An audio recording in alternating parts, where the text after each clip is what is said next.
the wall. Max Muncy hits it on out. His 19th home run of the year. And with one swing, the Dodgers and Pirates are now all even at 1. And the 1-1. Swung on and hit in the air to left. That ball is high. Mid is far. There it is gone. Oh, I'm just wild about Harry. He hits a 3-run home run to break the 3-3 tie. And the Yankees now take a 6-3 lead. The pitch. Fry with a line drive to left. Rosario going back toward the line. He can't make the catch. Base hit. Game winner. In the scores, Rosario. David Fry being mobbed at second base. A walk-off. 2 out. RBI single to left by David Fry. And Cleveland's got its 5th walk-off win of the year. Good morning. Coffee and Cream in the morning on Hail Varsity Radio, powered by Currency. DB, Andrew Rogers, happy to be back. Wednesday feels like Monday, but we're halfway through the week, so it's kind of exciting. Yeah, it's like we hit fast forward, except I can't hear you one bit. One lick? So, not a thing. I mean, I can hear you next to me, so that's just because I'm too loud. That'll suffice. But shoot, it's not like I can hear you in my headset or anything. My headset feels new. Does it? Yeah, it's so it new. feels like it's never been worn. You know how you put on the muffs and you're like, these are kind of soft. Loose. This is like attached to my head. These are snug, but I really can't hear a thing. So, Shane, just talk to me and say something. Good morning, Damon. Nope, not a clue. So not it's a snowball's nobody. chance in heck that thing is really doing anything. So, hey. And the best part is this is a 24-minute segment. Yeah, well, we just pretend. What if we it's okay. Like, I won't get too distracted. I think I can. Like bent the cord. I think I can muster it. It's always some sort of magical chord. Or welcome button. back. Yeah. Uh-oh. I heard that. I heard the O in the intro. I thought very quiet, but who lives in a pineapple under the sea was going to follow that call. Oh, I'm just wild about Harry. He is something else. But I mean, that personality is totally It's really faint. But that's okay. It's good enough. That audio was faint too? Yeah.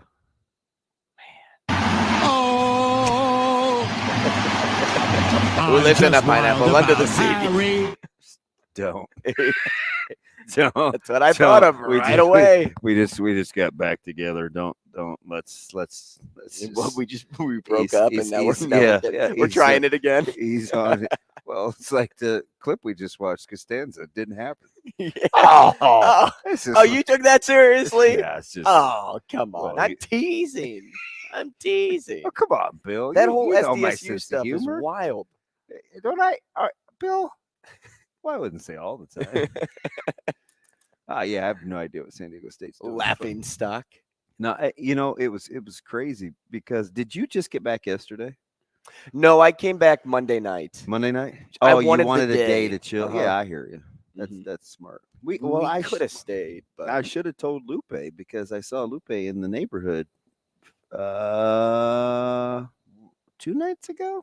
So Monday, I guess. Mm-hmm. Yeah, and you were back. Mm-hmm. Lupe was doing big fireworks around the corner, and Zoe could see it from our neighborhood seemed like a hot spot. Oh my goodness! There were 4 different shows going on. I mean, and they were big time. Mm-hmm.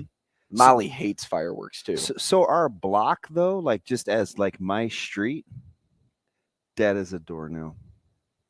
Oh, so Halloween was not a fluke. I think it's just one of those streets. You guys are just like the under the radar. I firmly believe that we just aren't going to talk to one another ever.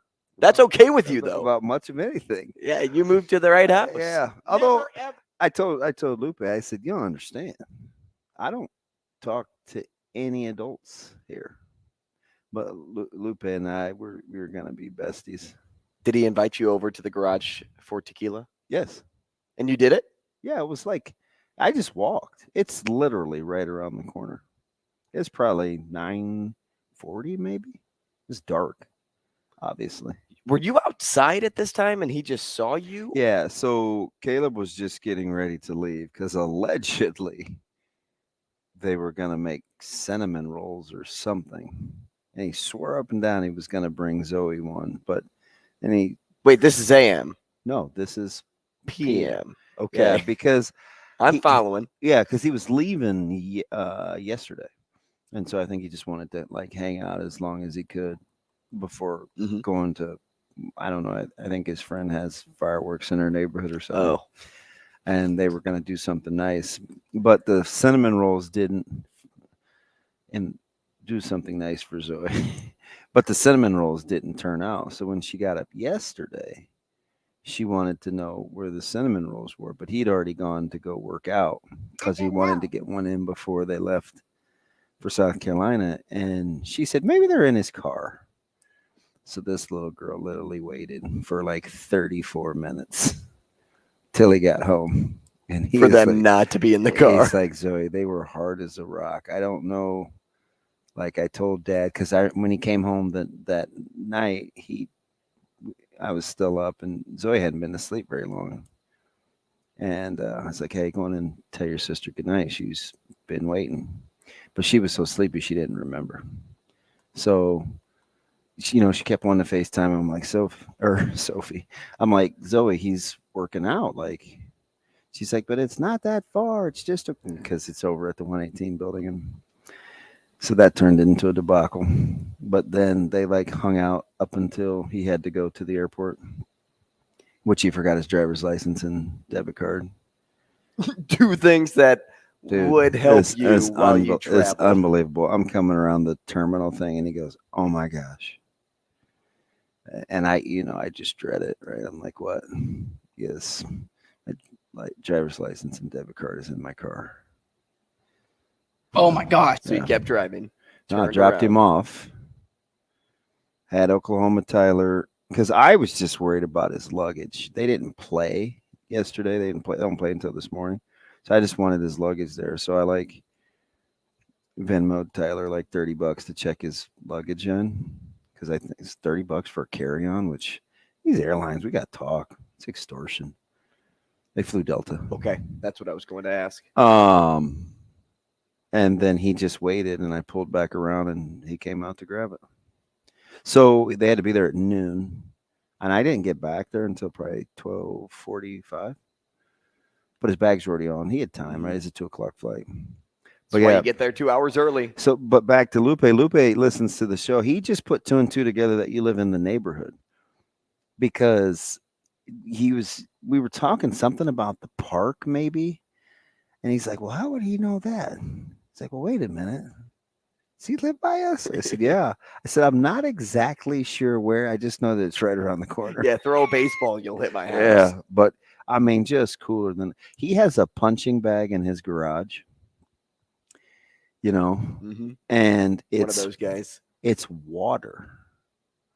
Oh, it's fantastic. Like it doesn't hurt. Like what it absorbs. Because I just think about those 80-pound bags like with Bud or something. And it's just it gives. It's like, did you try it out? Oh yeah. Well, he's one of those guys that has such a nice disposition. He's like, no, go on, hit it. No. And I'm not going to hit it. Go on and hit it. I'm not going to hit it. Yeah, fine. That's exactly how it went. Because we're like at the end of the driveway. I mean, we're the only. This is 9:45 at night in the corner of his driveway, and he's like, "No, I gotta go hit it." It's like, "Nah." About 5 minutes later, you'll never guess what's in that bag. You gotta go hit it. It's like, I'm not gonna hit it. And eventually, I hit it. Yeah. It was so. You want me to hit it? Fine, I'll hit it. So I didn't like. So the adult neighborhood interaction was actually pretty cool. I said, "Oh, I may just be that guy that just walks on over." Hey, some people are just like that. He's like, just knock. But Lupe is fit. Well, if he's got a punching bag, ex-military too. Like Lupe stays busy. Said he's going to order some more reposado too. He's like, yeah, I got my buddies coming back from Mexico. I was like, I'm your Huckleberry. It's one of the few lines I remember from that movie, even though I do like Westerns. I binged a lot of bad television. I didn't leave my house very much for like 3 consecutive days. Well, what was it? Sunday we were texting back and forth? Yeah. And you were doing a lot of cooking that day? Yeah. And then was it Saturday or Sunday that they had Shane, because you have cable now? Not. Hunger Games. So I watched Did you watch 1, 2, and 3? Yeah, I didn't watch Mockingjay Part 2. Oh, there's a second one? Yeah. They stormed the Capitol and it's weird. PETA gets on my nerves. He turned out to be an idiot. I should have known. He looked like such a gump from the jump. I'm like, He's just a softie. I'm like, why are you messing with this dude? He's a turd burglar. But I actually sat through 3 Hunger Games. I know. Not a short movie. No, not a short movie at all. But it was all good. I watched 3 movies when I got back. Not on Monday night. Do you guys do a ton of fireworks? Too. Do we go see fireworks? Oh, so you don't get them? You go see them? No, yeah. No way Barry's watching his money go up in smoke. You're telling me. He's struggling to go to Vegas for the bachelor party. He's really? like, I'm going to go. I don't know if I'm going to gamble, though. He's like, I don't want to see my money disappear. That seems so Barry-esque. Well, he's also a big safety nut.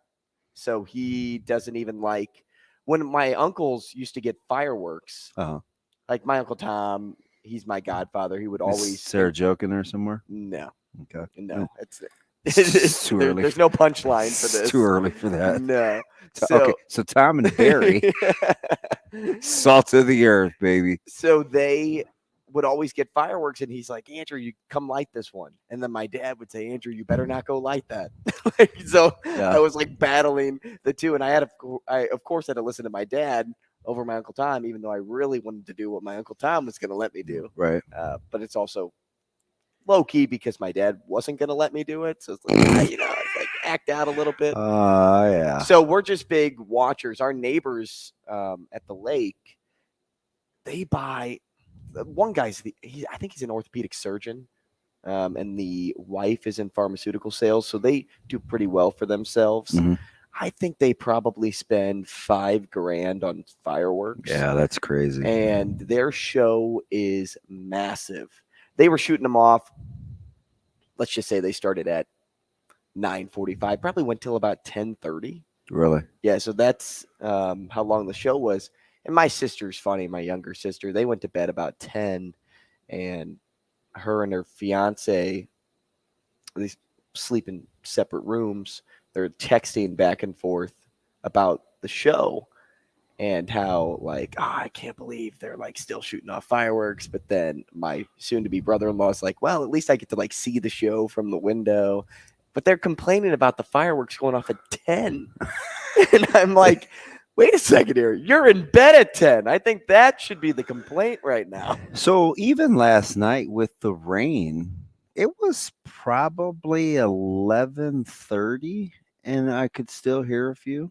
That's a little different.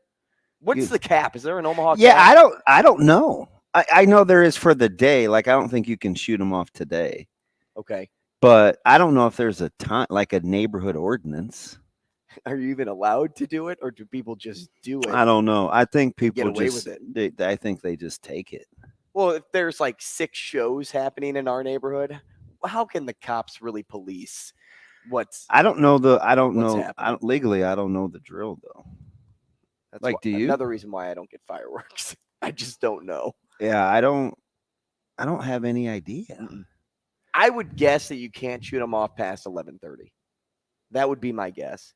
But is that too late? Yeah, I just couldn't believe. What about the show downtown? When did that one get over? I don't know. Somebody asked me if we were, did he say live streaming? Simulcasting something from Warner? And I was like, no. Are you wearing jerseys? Are you messing with me? But yeah, I don't know what the time is. I wore jerseys all weekend. You just living your best life all weekend, free of criticism, with your jersey wearing family. 2 soccer jerseys and a Cardinal jersey all weekend. I don't know about you. I took some heat from Mr. Nielsen on Twitter yesterday. And you know what's funny? He's like one of the nicest people you'll ever meet. I can tell by the way that he presents the information. Super gentle spirit. Like he's an educator too. He's got littles like jerseys. He's like super unassuming. Like even, he's a huge Gretna guy, and we'd always, we'd talk back and forth at basketball, because obviously at football I'm a little busy. And yeah, I sit up in the corner. He brings his littles, comes and shoots the breeze right before the game. It's kind of like a thing now. Either it'll come before or after, because I'm not in a hurry to get out of there either. I wait till everybody leaves, and of course, right. And we usually sit at the top of the bleachers and talk about life. Usually one of the 2 or 3 of the educators that I like over there, vice versa, he'll ask about them. Yeah, he very kind. Will his kiddos have to move to Gretna East, Oh, he does not strike me as Gretna pub through and through. But they're young. They're like under. I think he's got like a family of 4. Yeah, at least in his Twitter bio. And I see the 3 youngest. So and they're all under. I'm gonna guess 11 or 12. Okay, so they still have a decent ways to go. Yeah. So I don't know. Like, Shane, will there be blood? I never saw that movie. Did you see that movie? There Will Be Blood. I don't know if it's nasty or not between East and. I drove by East yesterday because I went over to a friend of mine's pool, and that campus looks like a college campus. Well, you called it a campus. Yeah. Yeah. Those are your those are your tax-paying dollars at work. I mean, that's so, and people just don't. It's like, people get into school choice and this, that, and the other, and I always try to tell people, I'm like, there's this thing called tax-based revenue where your property taxes go with school districts in your area. So the more the property tax and the levies, typically the better the schools are. Like, that's just the way the world works. And it's like, oh man, but you shouldn't be able to do X, Y, and Z. And I'm like, somewhere along the line, I don't know where, it just got disproportionate, right? I don't, I'm not big into, like, I'm going to try to stick to sports, whether it's redlining or whatever, or white flight or whatever. Just the disparity in public schools just continued to widen. But once upon a time, you used to pick your home by what schools were school districts, or what school district will fall in. You don't have to do that so much anymore, obviously, with open enrollment, but like, it was a lot more affordable too. It's just. So would you make the move to East if you're a student, like bring yourself back to high school age? Would you make the move because of the athletic facilities and like how brand new they are? Like just me personally. Mm-hmm. I don't know. I saw a couple of those guys. Because I feel like you could rally your friends and say, hey. So the 3 guys. So I saw Pekorski this weekend hooping. I saw Alex Wilcox, and then I saw Joey Beath, all Dragons. Right. And I can't see any of those. Leaving? No, but they've all played together for so long. They just strike me as Dragons through and through. Right. Well, I guess the coach has to move. Does it matter? Does it matter? I don't know if kids think about that at all. Facilities like that in high school, maybe not. I don't think so. I think they think winning, or who's coaching them, right? Which usually equates to winning. By the way, shout out to Coach Samanji, Coach of the Year. Yes, all that. Congratulations to him. There's way more to that story, just with his own personal journey. I mean, he was almost going to be done coaching. Did he go into that at all? Not really. Does he kind of keep that information? Yeah, he that's just not his deal. But I don't know if there's like just with the split thing. I don't know if it's nasty or not. I didn't ask my buddies Elkhorn South, Elkhorn North, like the zone. Like I didn't get into that, but the only ones that I know are like nasty are Papio South. Still? Oh yeah. And I don't think it's like super hunky dory within the Millards, west, south, and north. I know that like they do not. That's You know what's funny about that is I don't even know if that would be like bothersome at the end of the day to me. Like my personality. So my high school shut down because the archdiocese said, "Hey, well, we're just not going to keep you guys open." So like I could be really salty to the archdiocese back in St. Louis because of that. Like it sucks because I can't go back and see a high school football game, or But were you done with school? I was done with school. Yeah. Oh, okay. But still, like, no, I feel you. You just don't have anything to go back to. But I also don't let it bother me. That would be interesting. Nothing to go back to. Mm-hmm. Yeah. Could never coach there. Yeah, you can't. Could never attend another basketball game. A lot of people here, I'm sure, feel like that about like Tech High, which was legendary. I mean, a lot of the greats of the greats went there, and now it's a teacher educational center, right? Right. So or administrative center. Like it sucks, but would I really let it like bother me? I don't know how those constantly guys, talked about. I don't know how those guys feel. Like I remember talking to like Monty and those guys, Christo, when this must have been Elkhorn South. Cole Eaton, a lot of these guys that like had the choice to stay at Elkhorn Pub or Elkhorn South, and then I don't know what the deal was with Elkhorn North, because Elkhorn North is right by where my old house was. I don't know if there's vitriol or not. I imagine with Gretna, because it may take them a while to get it going, like success-wise in sports, maybe Gretna is okay for right now. Now, if it swings, a couple, 2-3 years forward down the road, maybe there will be some animosity, or maybe there is now. I don't know. There has to be 4,000 people in that new school, though, right? Like, that thing is massive. Well, I think they have to start with the split grades, like Westview. Like Westview only could have freshmen and sophomores to start, and you talk about having to take your lumps. But I know their football team, East, huge numbers. I don't know if they can play, but they have big numbers. Like interesting. I know it's interesting. I don't know. I'll ask. You should ask. I took Nielsen. 2 photos though as I drove by it, or as Ashley drove by it yesterday. He called it a campus. Yeah, because when you look at it, it looks like a high school campus or a college campus. Excuse me. Still working, right? Yeah. Oh, I was just thinking about the names at ESPN. I was like, wait, what? We'll be back. Rogers and Benning will be back in 5 minutes.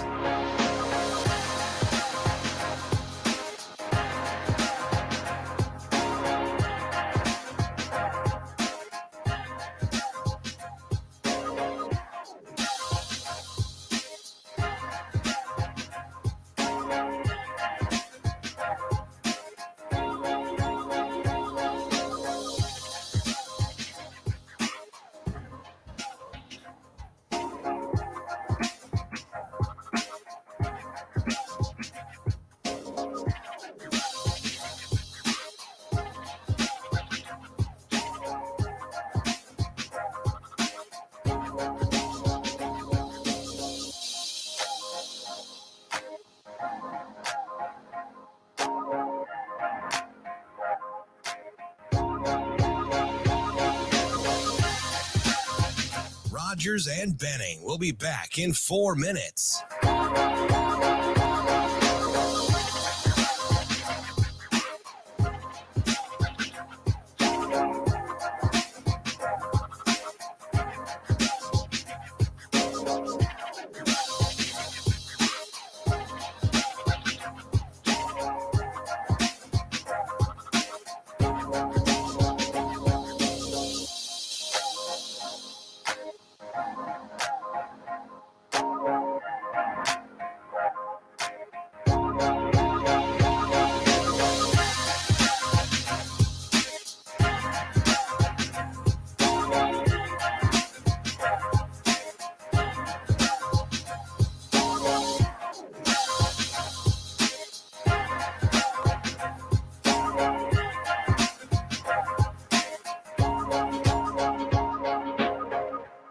Rogers and Benning will be back in 3 minutes.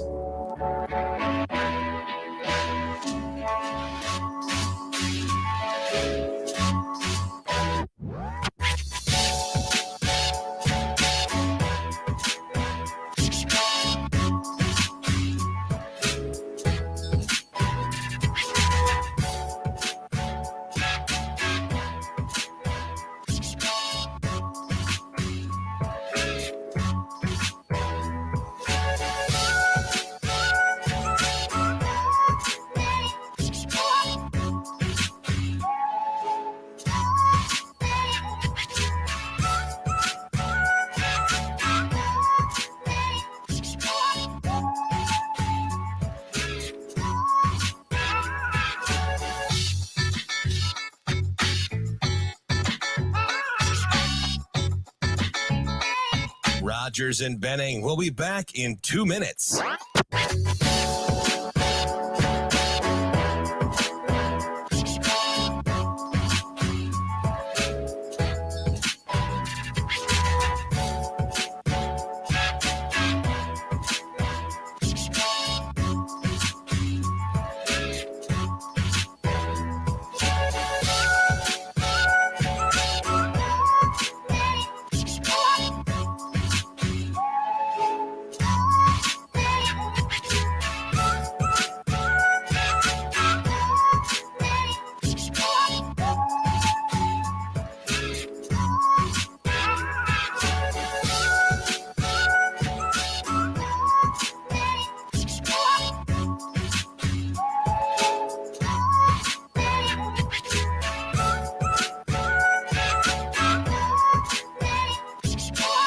Rogers and Benning will be back in 1 minute.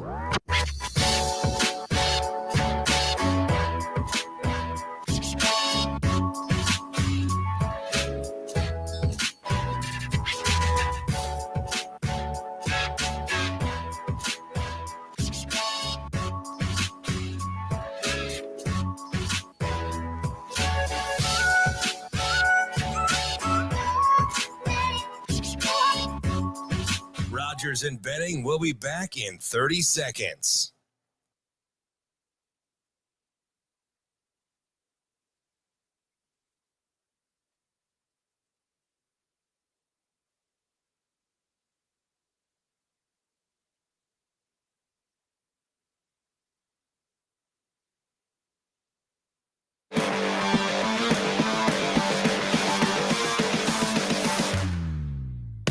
Coffee and Cream with Rogers and Benning on Hail Varsity Radio.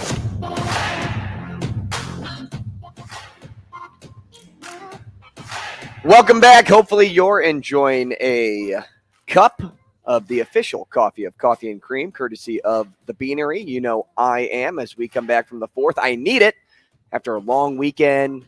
Stayed up a little bit later than normal. Slept into, when I say sleep, when I sleep in now, it's like 9 o'clock. So isn't that crazy? I think the latest I went without looking at my phone, and I haven't slept the whole night through since I don't know when, but I think the latest I got to was maybe Saturday. It was like 6:40. It's hopefully PM. No, AM. Yeah, I just can't get there. You're also a dad. I feel like once you become a parent, you just don't sleep anymore. Maybe. And I'm not obviously we talked about it, I'm not a napper, but I mean, that's so nobody's really getting going. And I've started to go like downstairs a lot more lately, but like if I'm upstairs watching television, like I can't really watch what I want to just because and I don't watch TV in my room typically. Like you'd stay in bed longer if you did. I probably. Yeah, that probably. But that's when like all the crazy shows started. And there were all these marathons for like Independence. And maybe that's what it was. Because I asked you off air, I was like, there's kind of some weird shows that we're binging during this marathon of Independence. Like, is Hunger Games really? I guess it's Independence, right? They're like fighting the Capitol. But that's not what I had in mind. You don't know. It's not attribute that to the 4th. It's not something as easily like thought about as like Independence Day, which I've Right. still never seen, which everybody loves. But I don't know if I've ever seen that movie. Shane, have you seen Independence Day? Oh yeah, I saw it in the theater when it came out. Oh, shocker! But I haven't seen the second one. I hear the second one's there's not two. as good. There's two. Yeah. So, and Rocky was part of the marathon. I'm like, what? Now how was he on? Like, is that the symbol of America? Like Rocky? Like, is that what we're on? I'm for the Rocky movies. It probably has to do What? with I didn't see Roots 1 and 2. probably has to do with the fourth one. What? Where he's fighting the Russian. Again, another reach. But so that's was Miracle on too then? If they're just fighting Russians. No, but so my buddy Heath, over in Council Bluffs, I always ask him, hey man, because he's told me about a couple good shows. And I was talking to him yesterday, and I was like, "Are you like?" Because I think sometimes his job is pretty stressful. I'm like, "Are you binging anything?" And so he started talking about all these shows on Apple, and I never watch Apple TV, and I don't know if there's like platform. Like cross? Yeah, crossover. Yeah. But I'm like, oh fudge. The only time I use Apple is if I have to mirror something from the computer, like if we're not at a tournament for Caleb or something, and we cast it. So which is a great, because you can mirror it on the television. But outside of that, I don't know anything about Apple. But he turned me on to this show called Blackbird, and I am all in. The get this as the premise. Okay. So there's a serial killer who may or may not be high functioning on the spectrum, like mental, I know what you mean. Yeah. So, but he's played the game, right? Very, he's like sometimes he's and I'm getting into it, so I'm giving you like the cliff notes. But so he'll confess, but then it's kind of a dream. But then something else will come up of another murder, and he will or may not be implicated. So he's kind of bouncing around. So he's arrested at this point? Yeah. Okay. Yeah. So they come up with this idea. This young guy gets arrested. He's laundering money. He's in the business. So a young guy gets arrested, and he's about to get sentenced. I think he's getting like 20 years or something. 10-year prison sentence. Yeah. He kind of looks like you without the facial hair, which, by the way, I keep the facial hair growing. Gut it out. You're the only person power that likes through it, man, because wait till they see at the end of the rainbow. Even Ashley's not a huge But anyway, like they'll cut his sentence if he can get the guy to confess. If he can elicit a confession from suspected killer Larry Hall. Listen, Larry Hall will give you the creeps. Larry Hall, Larry Hall. What he's doing in this movie, and it's based on a true story. Oh, dude, I'm telling you. Does he rock this facial hair in the movie too? Hey, I'm telling you. TV show. The way that guy's acting, Blackbird, you got to check it out. Yeah, this guy doesn't look like somebody I'd want to spend 2 seconds with. Yeah. Yeah, which, by the way, we have now got it on good authority. And I even got the ordinance. So thorough. You can do fireworks 10 p.m. from the 4th and from 10 a.m. to 10 p.m. And it's over now. Like you can't shoot them off today. No. So what do all those firework tents do? I don't know, but every year, and you're talking to somebody that gets like $30 worth of fireworks. Inevitably, there'll be the 4 packs of smoke bombs and 3 tanks left in the plastic white bag somewhere in the garage. Do you ever shoot off the rockets that have the army man inside, and then no, but I'm pretty mad. Oh yeah, it's this little girl making a beeline, and that used to be me.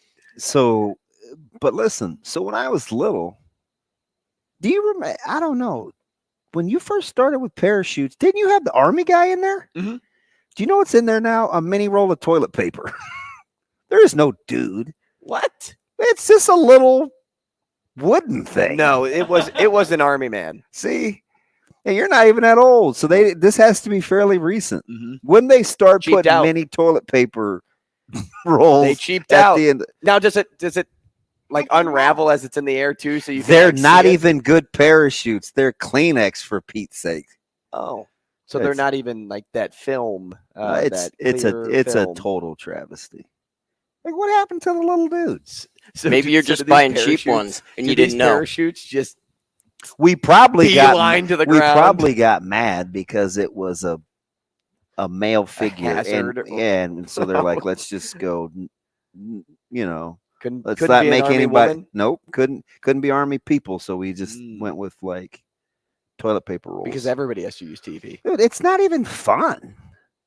It doesn't open. It doesn't like sway back and forth. It looks like a dying quail. And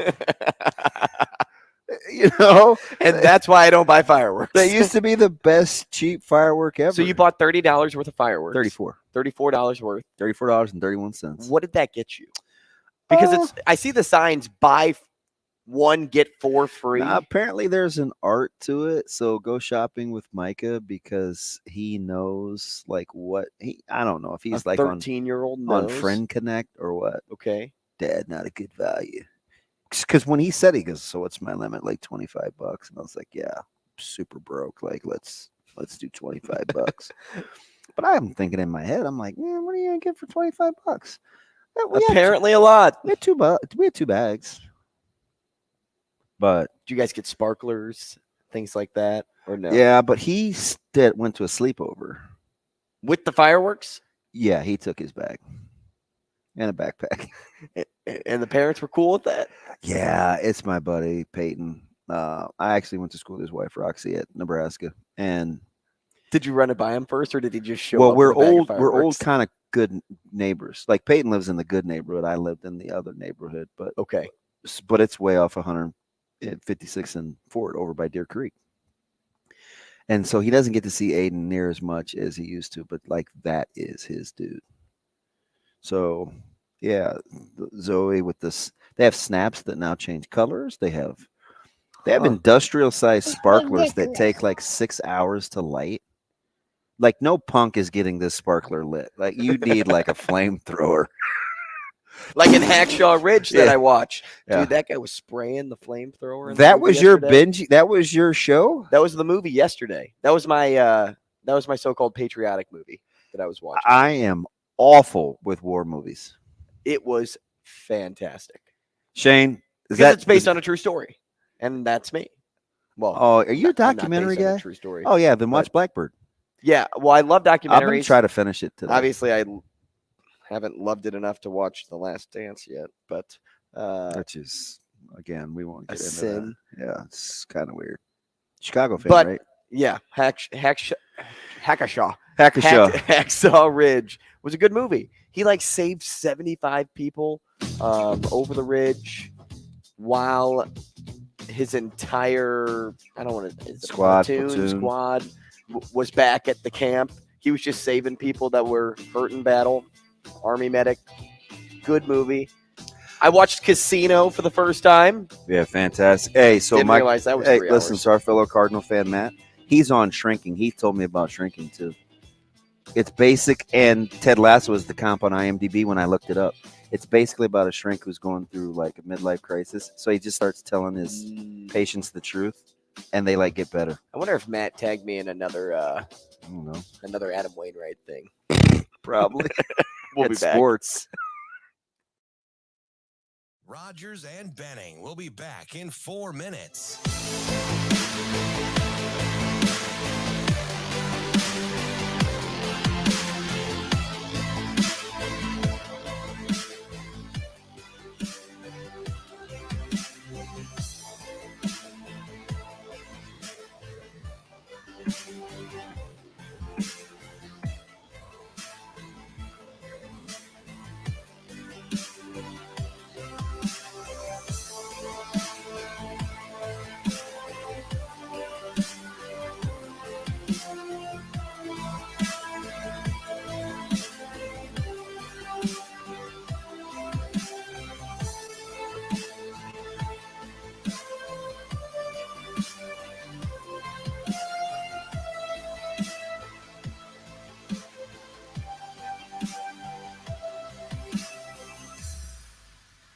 Rogers and Benning will be back in 3 minutes.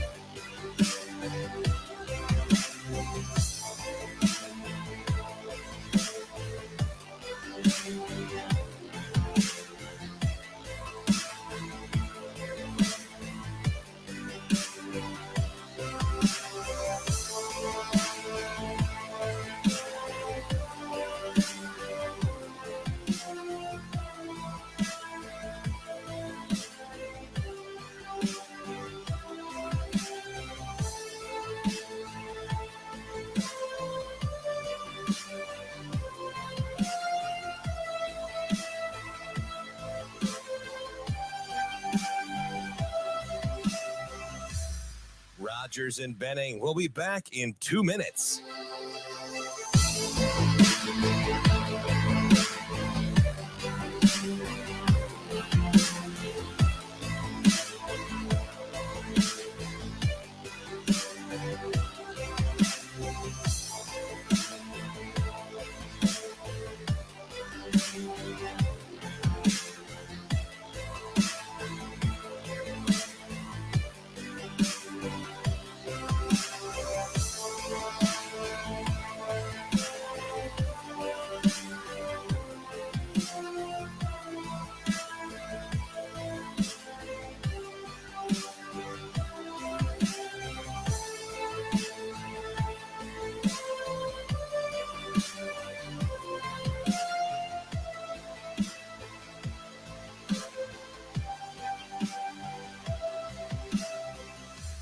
Rogers and Benning will be back in 1 minute.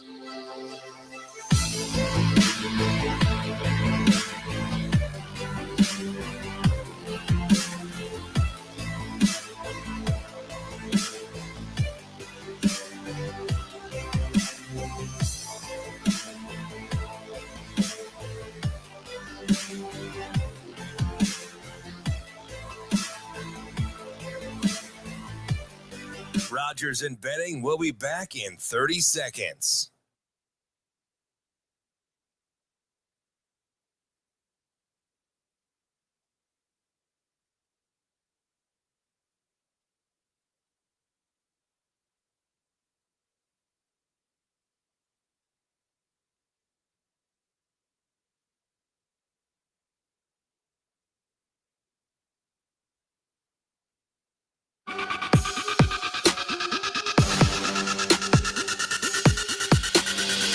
Coffee and Cream with Rogers and Benning on Hail Varsity Radio.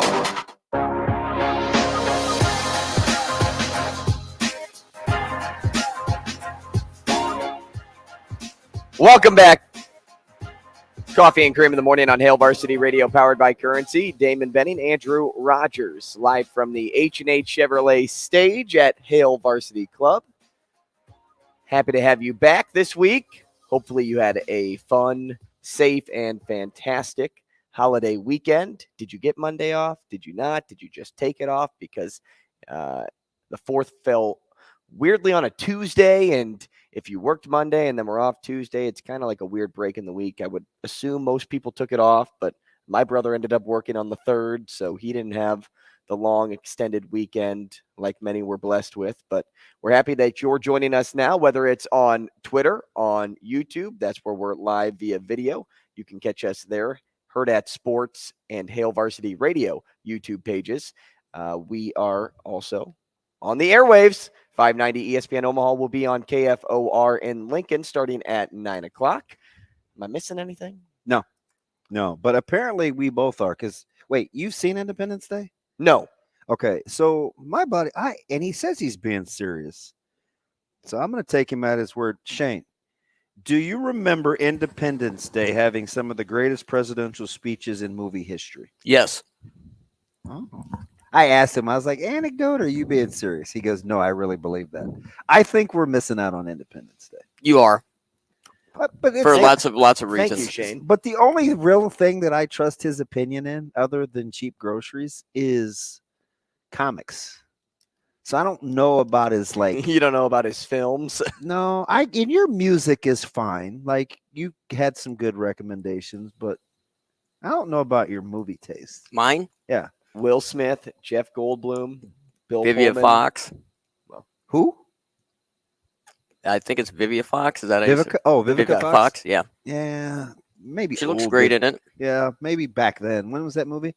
Like 96, maybe. Nice work. 1996. I can't. She didn't age great, but she used to. Vivica? Yeah. Yeah. Used to be on my fave 10. Nah, probably fave 20. Her short haircut was not the greatest presidential speeches in movie history. The guy that plays the president in that movie probably did one of the best jobs as a president. He is so serious. I'm serious. Shane, how long's the movie? I'd say it's probably about 2. What difference does it make? You sat through 3 hours at Casino. Yeah, that's why I'm asking. 224 maybe. 224. Who says that? It's an hour and 45 minutes, 145 minutes. So that's 2 hours and 25 minutes. Yep. That's insane. What else you want to know about it? Hey, what was the budget for the film? Or what did the box office rake in?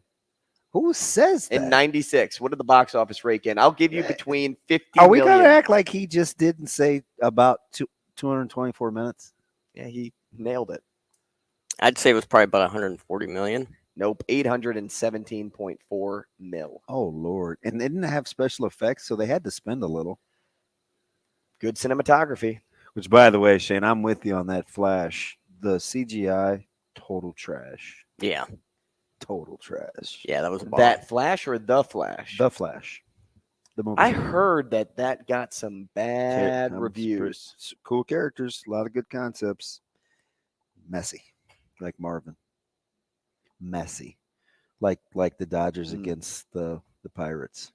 Messy. Do you realize now this was as of yesterday, so you got to look this up. I don't think anybody in Major League Baseball has a streak of winning or losing greater than 4. So I don't now. I don't think anybody's lost more than 4 in a row. I don't think anybody's won more than 4 in a row. Check that real quick. Right now is Yeah. what you're saying. Yeah. Because I know teams have obviously won more than 4 this year. Yeah. I mean, the Braves just came off a 9-day And the nine-game Reds, bender. and then I think the Reds Rays have. off the I rip. think the Reds are back to like 3 in a row. Here, Let's see here. I'm looking it up right now. I got it. slow motion is better than no motion. Andrew. 5-5, 4, Andrew. 6, 7-3 win streaks. I see one. The Mariners have a 4-win streak right now, Yeah, I don't think anything's greater than 4. and the Giants have a 4-game losing streak. Is a number bigger than 4? Mm-mm. See, Nice work. that's balance. And halfway through the year, it makes sense. I don't know. You're getting to Sometimes that you'll point. see a team or two like on a losing skid. I mean, but even the Athletics aren't streaking anymore one way or the other. Can you tell me the only team in the Central that has a positive run differential? AL Central? NL.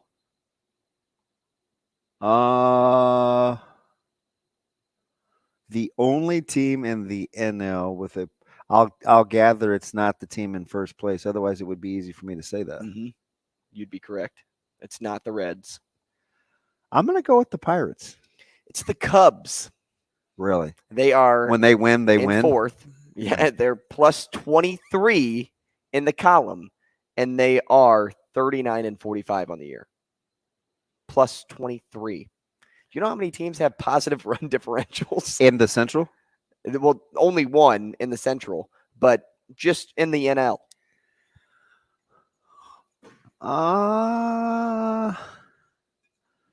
Let's go. So that would be 15 teams, right? Or 16? 15.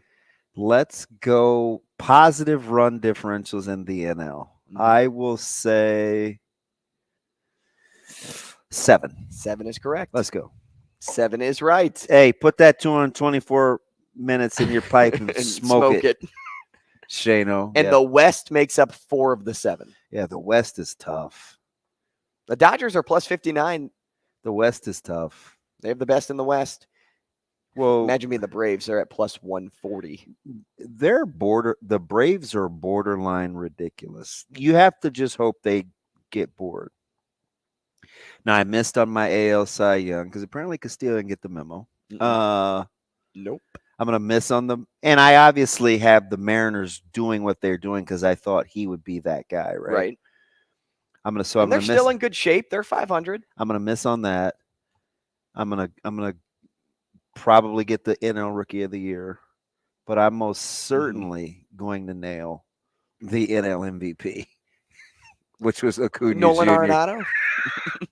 He is ridiculous. Acuna. Oh, I mean, both offensively and defensively.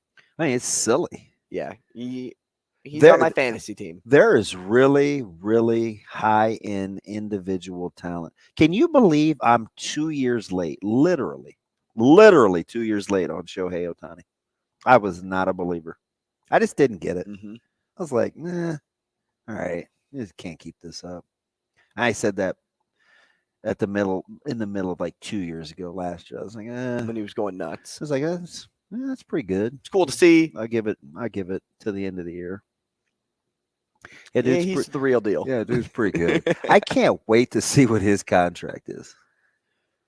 Well, it can't be any less than, I think I'm shooting high, but 500? I mean, he's going to have to dwarf Harper. Oh, yeah. Well, he's 10 times better than Harper right now. Where did Harper's bat go? Yeah, I don't know. I don't know if he came back too soon. As a matter of fact, one of the six-pack questions was, and this was weeks ago, would I bring Harper back during that series? Mm-hmm. And I was like, you know what? Let him sit till the break. Yeah, he's not. He just doesn't look right. A shell. He's not and elevating the ball. With all the money that the NBA is doling out, what would Shohei Ohtani command in the NBA? Oh man! If the Timberwolves just maxed Anthony Edwards at $260 million. And how old is Edwards now? He is just finishing up his rookie contract. They locked him up, maxed him. So what is he, 22? What's Luke? Yeah, maybe. Yeah. Luka got maxed. Van Vliet over the weekend got 3 years, $130 million from the Rockets. Shohei Ohtani would make $700-800 million in the NBA. And it's all guaranteed. Mm-hmm. But you know what it is? It's and I don't get mad at me as a Bears fan. But it's the main reason I don't like Walter Payton. Just aesthetically, he doesn't fit my running. He doesn't fit my eye. You've said that before. Right? Mm-hmm. Just kind of an ugly runner. I hate Shohei Ohtani's. It's not necessarily his swing. I hate how he gets there. I'm with you. I just don't like it. It doesn't look very natural. Just doesn't, and it doesn't look like the ball's going to go 450. It looks like if he doesn't guess right, he's missing, but he doesn't. Like he's got it. Obviously, most hitters do. He's got it down to a science. Yeah. So it's like it doesn't look pretty. I'm with you. And he doesn't look like he's trying. Now coming through the zone. When Ellie De La Cruz swings, it looks like he's swinging out of his shoes. When Ohtani swings, it doesn't even look like he's trying. Here's the thing about De La Cruz, and it's way early. That's going to be very hard on his body. He's going to have to chill. Right? I just keep thinking Tiger this Woods, day and age, too, the young guys just want to smack it as far as they can. And if he ever participated in the Derby, he'd get hurt. I don't know, but people said that they would fall off, and it's still, we're not even to the break yet, but close to it though. They're back on another 3-game heater. I don't know how their pitching holds up. It's a bunch of no-name guys. It's a bunch of no-names. They're quietly, the Astros have won like 3 in a row, and they don't even seem good. Mm-hmm. You see the Rangers run them down, and then they lose 12-11 the other day? Uh-huh. Yeah. Yep. I also saw the Marlins just absolutely destroy the Cardinals. Yeah, playing softball.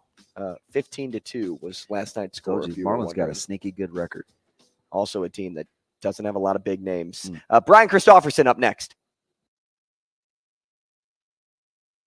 Rogers and Benning will be back in 4 minutes.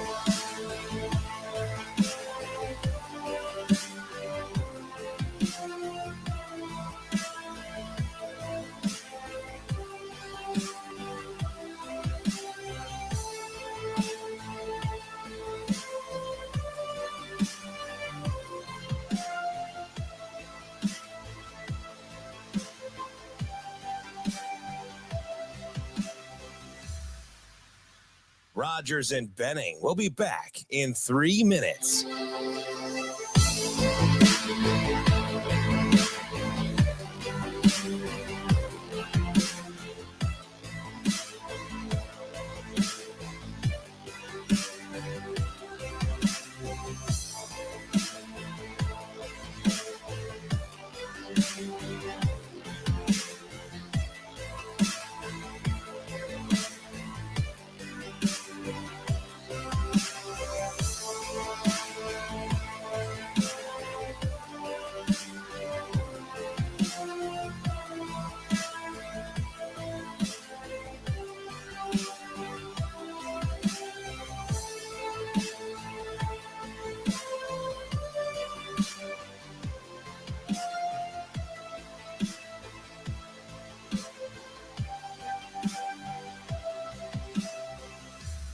Rogers and Benning will be back in 2 minutes.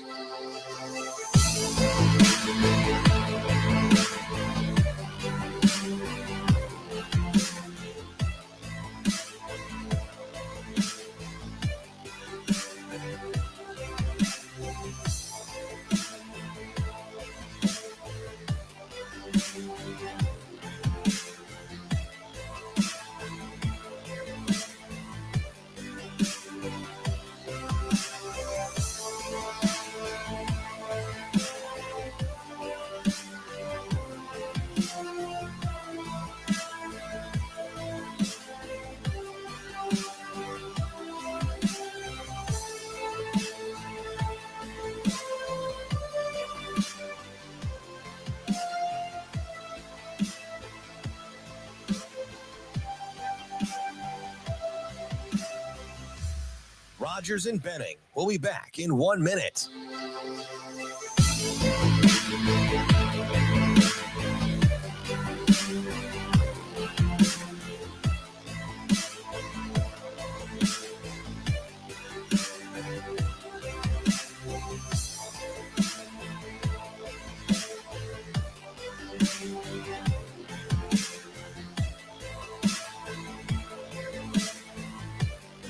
Rogers and Benning will be back in 30 seconds.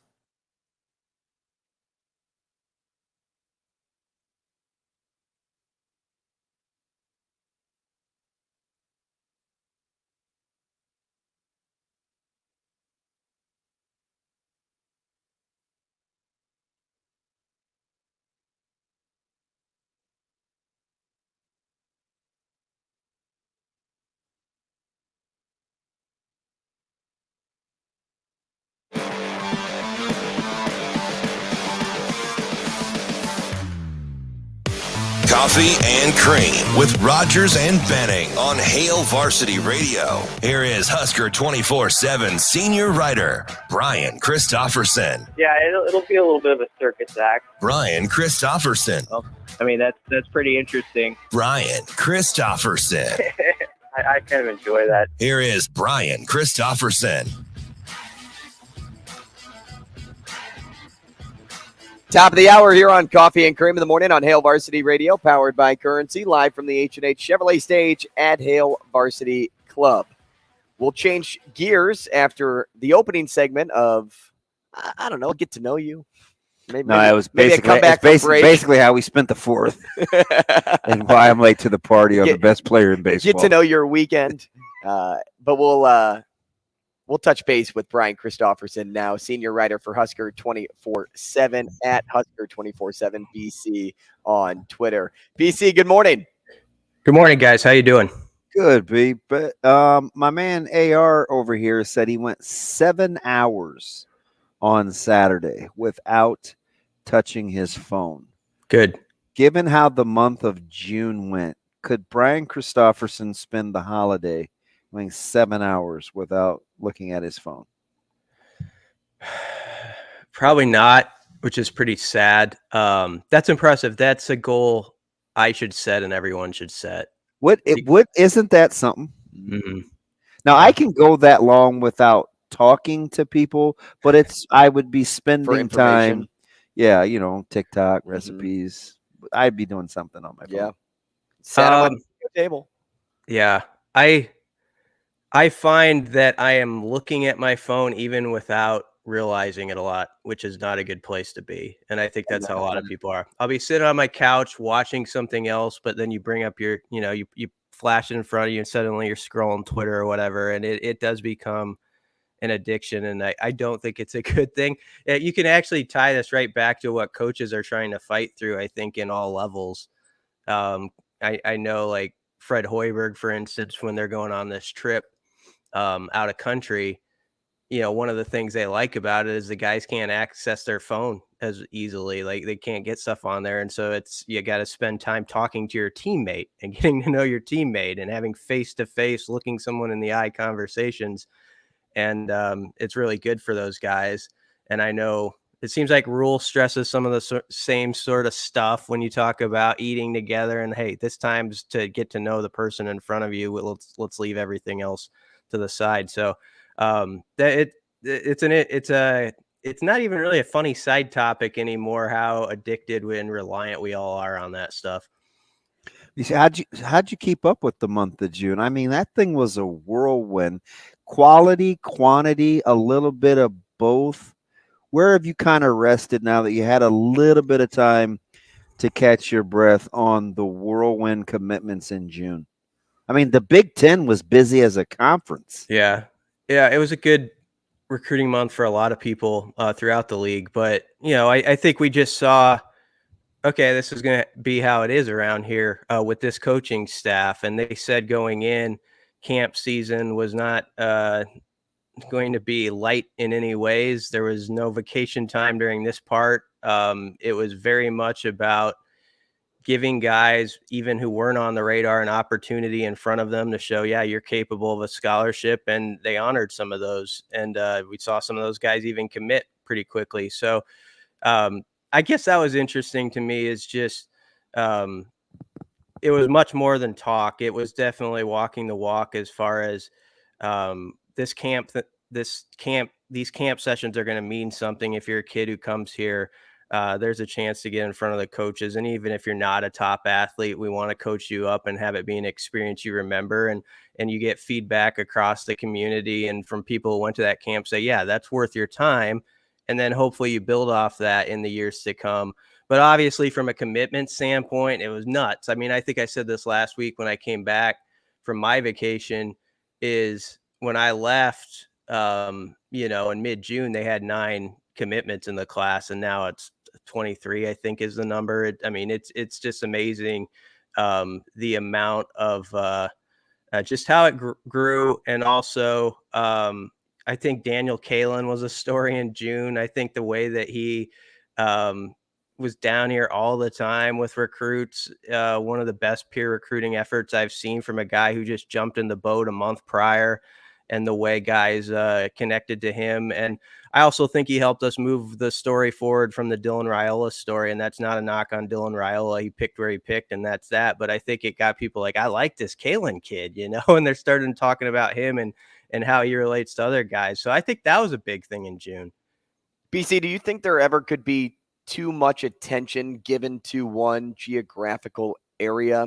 Take Nebraska's presence in Texas, for example. Like, are they sharing their time well in other states? And don't you want people to say, like, because, when you hear recruits say in Texas, or at least last week we heard coaches in Texas, they're starting to worry about any time a recruit brings up Nebraska. Like, don't you want people across the country saying we worry about Nebraska, not just Texas? Well, sure you do, but I think that can still happen to a degree. There's only so many places where you can feel like this is basically home turf, though. I mean, it's always going to be a little bit where you're a little bit of the outsider having to fight uphill. That's just the way it is. I mean, when you go into, the Northeast, Nebraska, this Husker staff has connections up there, obviously. Matt Rule's from there. EJ Barthel does a nice job recruiting up there and identifying talent. And they've got a lot of links up there, but I still consider them to be sort of outsiders from Nebraska's location on the map when they try to recruit a prospect there. You got to work hard to get those. Texas is such a rarity in that I don't think I've seen anything quite like it with the guy. When you think about what Rule did at Baylor, he was only, he's there a few years, And to build the trust and the networking he did in that amount of time, and the fact that it still carries over, even though he went to the NFL a few years, and it doesn't seem like those relationships skipped a beat. And so I look at it as just sort of a bonus that they have this Texas area, parts of Texas at least, that are almost like, it feels like regional recruiting ground. Like they can look at it. Yes, you got to get on a plane to get there, but it feels like this is Nebraska and bordering states type recruiting territory for this staff. Like when he goes and speaks to the Texas Coaches Association or whatever he's doing in a couple of weeks, it's not like there's going to be a lot of introductions necessary there to him and certain coaches in the room. He's going to feel like he's, doing something at the embassy down the street. That's just the way he's built that up. So that's a good question, Andrew, but I think people got to look at it differently and just say, Texas, this is unique that they actually have this other state where it is that it feels like it's just home ground, and you're not going to find that very often. Yeah, it's interesting. I think of, and you have to kind of think BC, maybe give it a year or two in the Northeast could be a thing. I know he's got Evan Taylor from North Carolina, and I don't consider that obviously Northeast, but that's as eastern as he went. Outside of, I think Cook is Maryland, obviously, but he could probably come back to that part of the country. But given Nebraska's recruiting history, BC last, I don't know, let's go 30 years, right? Mm-hmm. And we could pick a state if Nebraska's going to make some hay. And it's the usual suspects, right? Florida, Texas, California. Don't you think Nebraska fans are most comfortable with Texas? Yes. Or am I straight? I'm kind of, your answer to that kind of just made me think. I'm like, now there's been some states they've made some hay for a while over time, and those three come up. Are we the most comfortable with Texas? Yeah, I think folks are. You would often hear during the leanest of Nebraska years, well, one of the storylines is they stopped recruiting Texas. Yeah. I think that's a little bit of a lazy narrative. I do think that there were staffs that still got into Texas, okay, not to this amount, but they were still recruiting Texas, and I don't believe that's why this thing fell off the ledge. I think it's a lot of the lack of details closer to home, just in your own operation day to day. That's the reason for that. However, you could cast the fact that they didn't quite recruit Texas maybe to the level they have some years as part of it.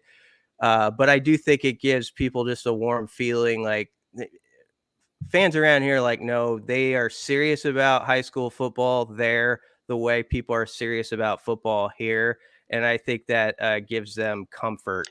Yeah, because I think that's the big because reason. over time it seems like we've soured on California, and I get it, maybe the whole Calibraska thing and guys going back home, and I think similar with Florida, even though we've gotten some big guns from there. Yeah. I think with so many guys going back home, I just think recency bias has us a little leery of Florida and California. I think your instinct at first blush.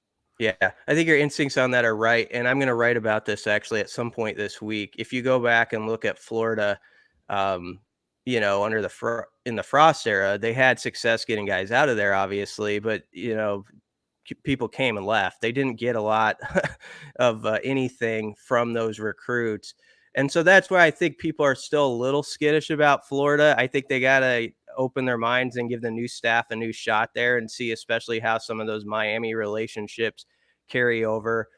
Phil Simpson has great respect there. Evan Cooper's from there.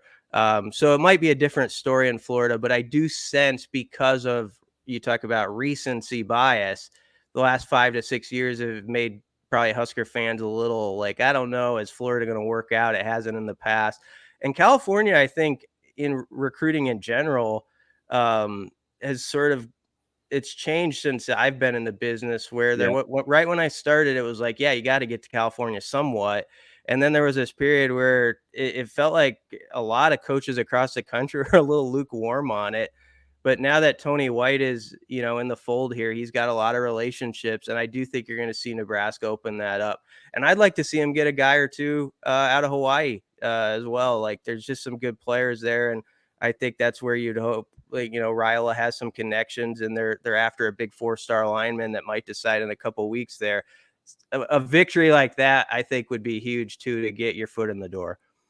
BC, speaking of Florida, Ja'Cory Barney, the most recent Nebraska commit, a big one too, a flip when everybody thought he was Miami through and through, and then all of a sudden he ends up at Nebraska. Just how good of a job has Garrett McGuire done with this recruiting process, with this receiving core, and building something special, and also solidifying his name into conversation of, hey, I belong here? Because I remember at the beginning of this whole thing, it was, Garrett McGuire's pretty young.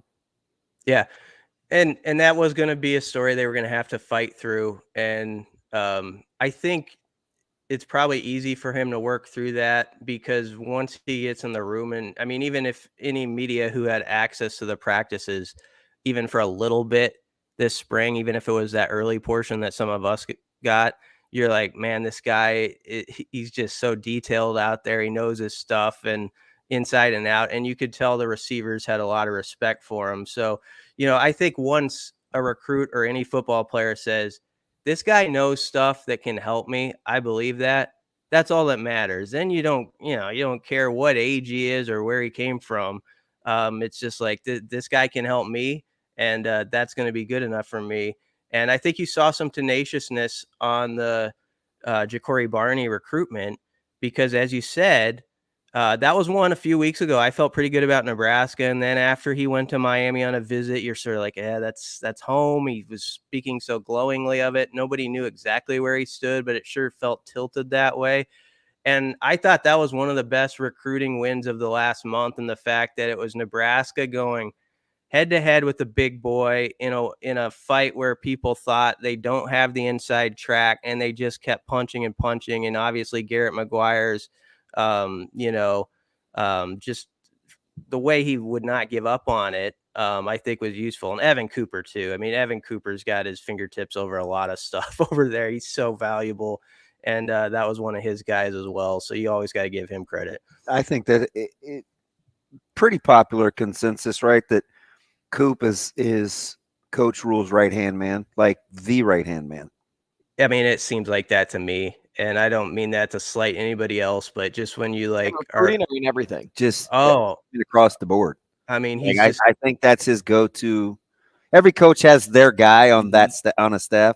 It seems like Rule is Coop's guy. I don't want to dwell on this, but I mean, sometimes like just when they put out the salaries, like this guy's making this much. I mean, Evan Cooper is the defensive backs coach. I mean, he's well compensated here, and then when you go to a camp, you see him, he is side by side with Rule, and just I think the other coaches, the way they trust his evals, and they believe he really has a gift for it. And I wrote about it last week. James Blanchard is the head recruiting guy at Texas Tech now for Joey McGuire. They're tearing it up, recruiting much the same way Nebraska is. And in this story on this podcast he did last week, Blanchard talks about sort of the things he learned from Rule and Cooper specifically, and just the way he spoke of them, and the reverence for the job they do, and how they look for traits in athletes, and a projectable recruit, a guy who maybe some people are looking for the reasons why he can't play at the college level. They're looking for, no, these are the 2 or 3 reasons why he can, and we're going to accentuate those when he gets here, and he's going to succeed.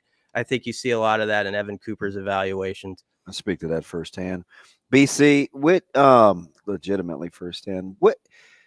So with SC and UCLA coming, the guy Thomas asked me, do you think that's the next state that naturally comes into the fray in the recruiting landscape?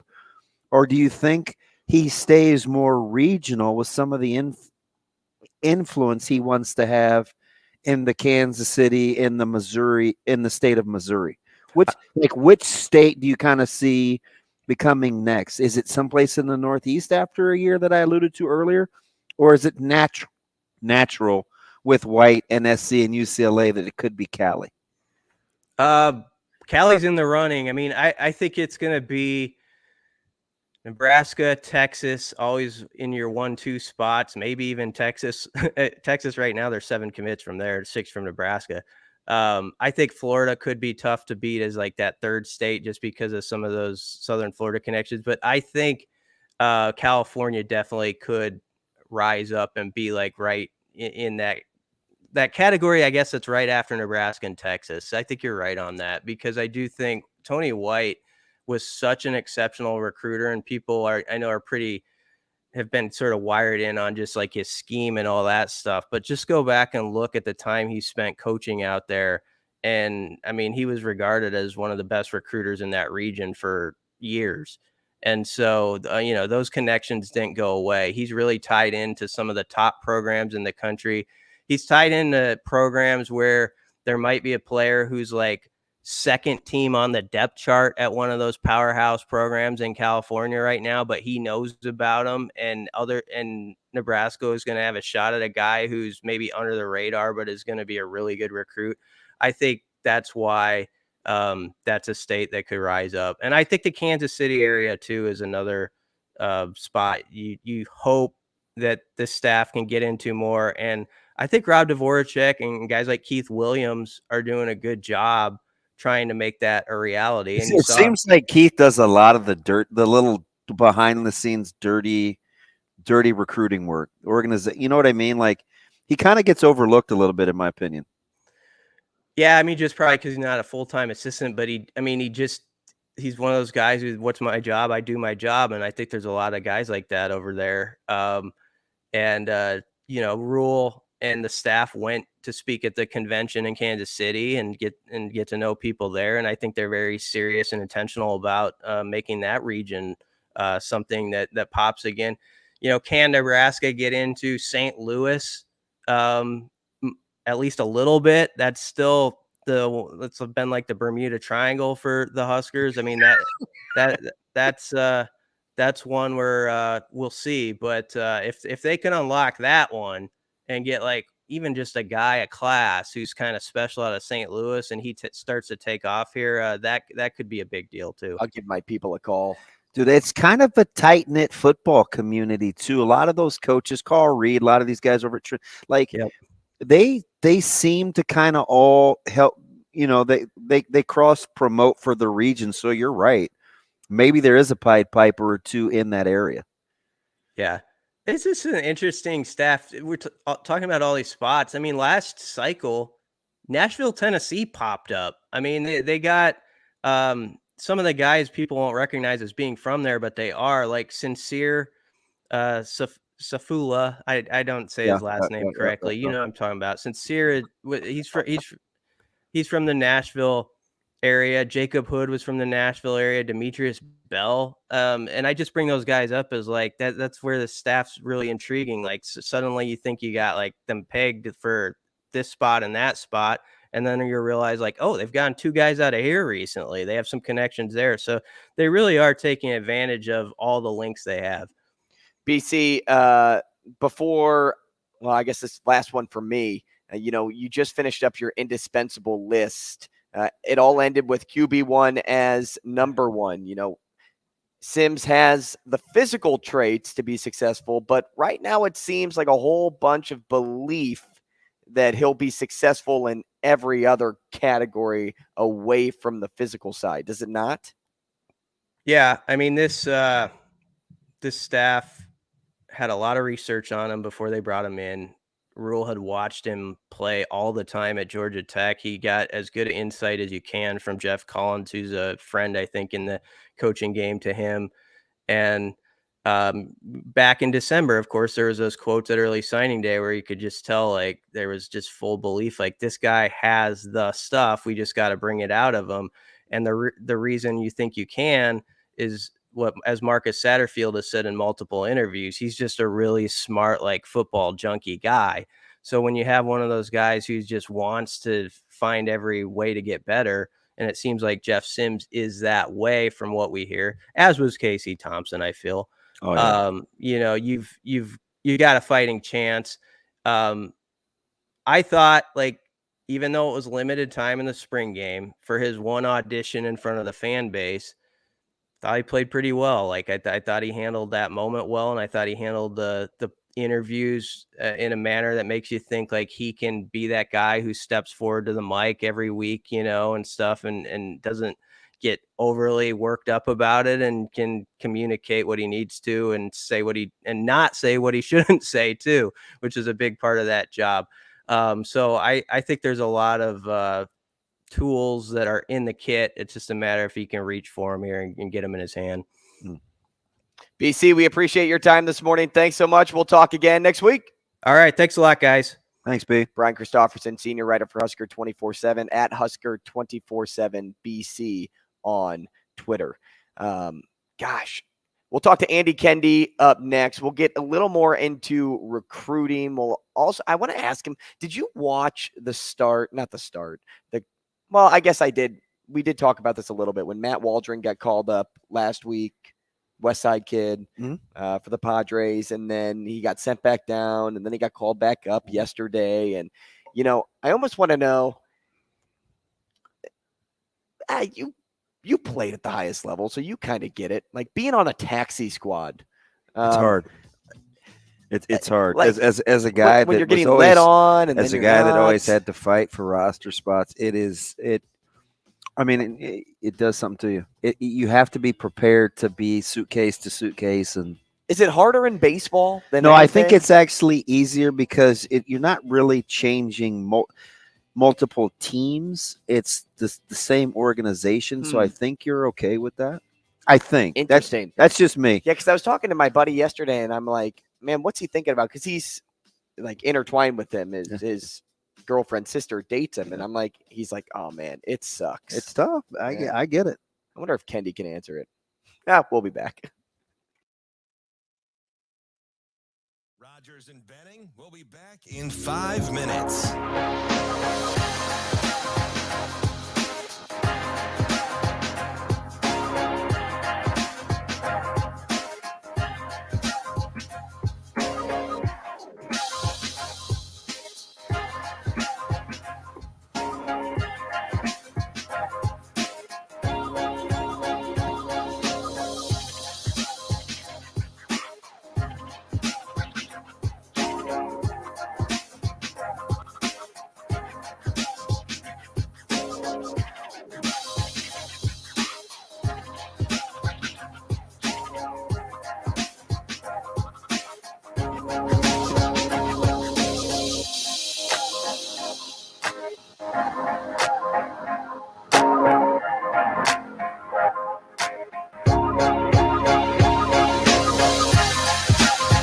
Rogers and Benning will be back in 4 minutes.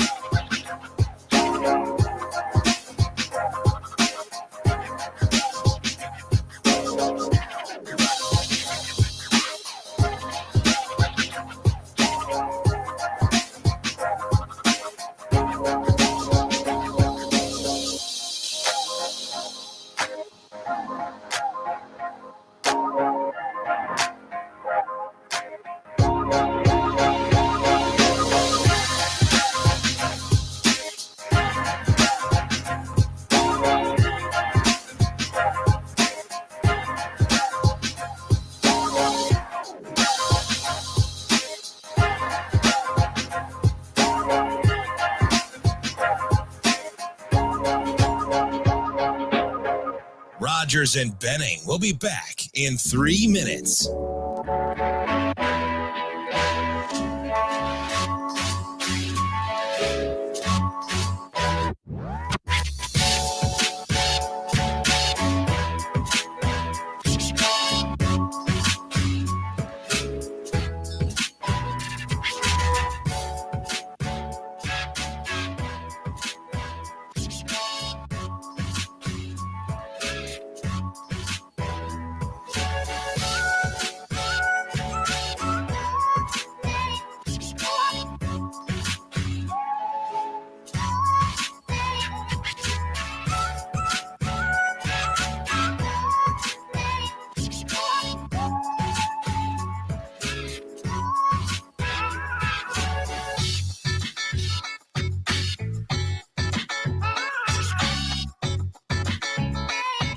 Rogers and Benning will be back in 2 minutes.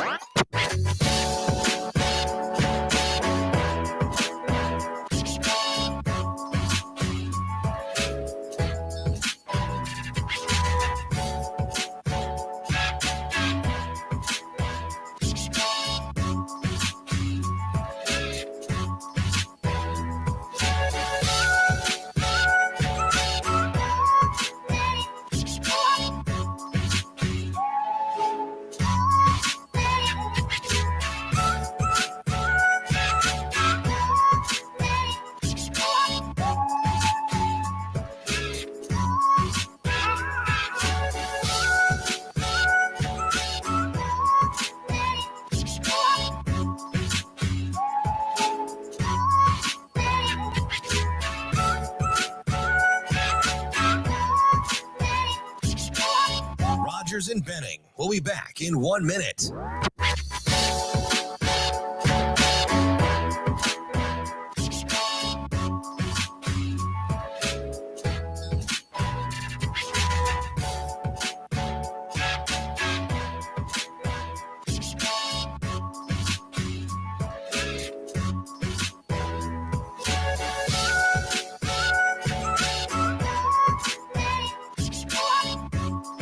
Rogers and Benning will be back in 30 seconds.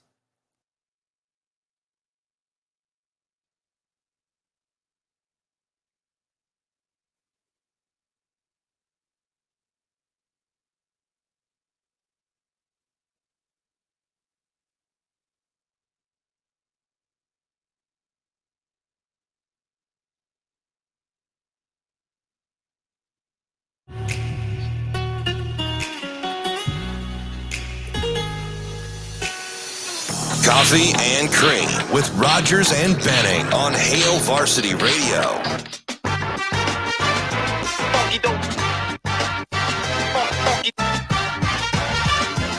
Welcome back, Andy Kendeigh on the phone. We will get to him right now as he joins Coffee and Cream in the morning on Hail Varsity Radio, powered by Currency. Damon Benning, Andrew Rogers. AK, good morning. Morning, boys. Happy 5th of July.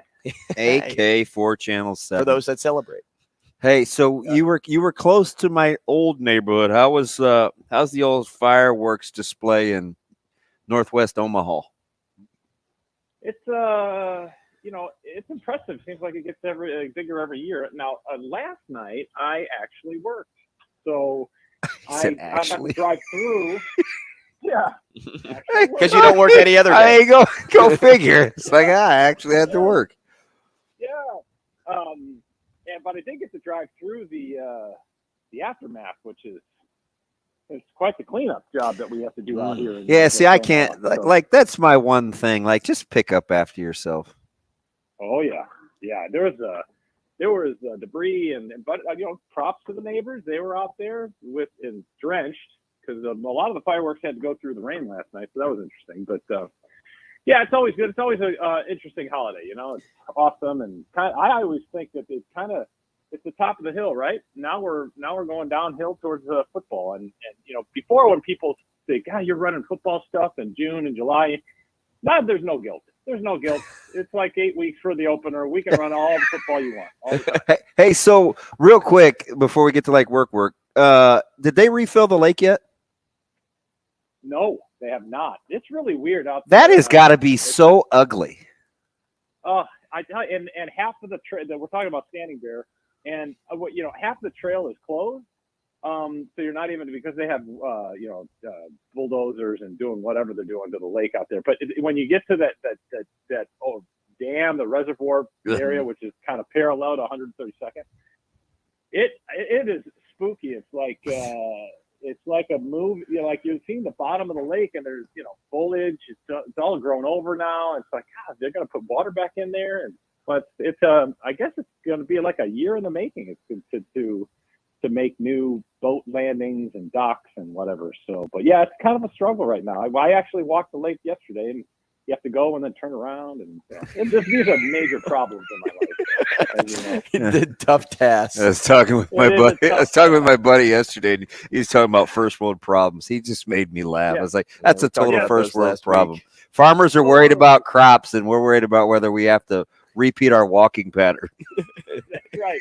Wait, I already saw this tree. I don't want to see it. Hey, AK, I was asking DB before we went to break about Matt Waldron and being on the taxi squad. What sport do you think is the hardest on a person when you're on the taxi squad? Oof, that's a good question. NBA 10 days would suck. Mm-hmm. Yeah. But we've seen guys get long-term deals off of those things, though. Yeah, that's a good question. Football, when you're on the taxi squad in football, you're still in the mix, right? You're in the locker room. You can be elevated at any time. Yep. For the most part, I would say baseball's the toughest because there's actual travel involved, don't you think? And with hoops too. I mean, hoops there's travel too, but with hoops, you probably have a more likelihood of playing where you never know. You may get brought up in baseball and just sit the bench and collect your per diem and get sent down. At least in baseball, you stay in the same organization. Basketball, it's like they don't have an immediate feeder, right? So for the most part, yeah. At least when you're playing for the Storm Chasers, you get called up. You're going to Kansas City, right? Yeah, I get that. But it's cool to see Matt Waldron. Think about this, though. That West Side team, they had some players. Yeah. Waldron and Jake Myers.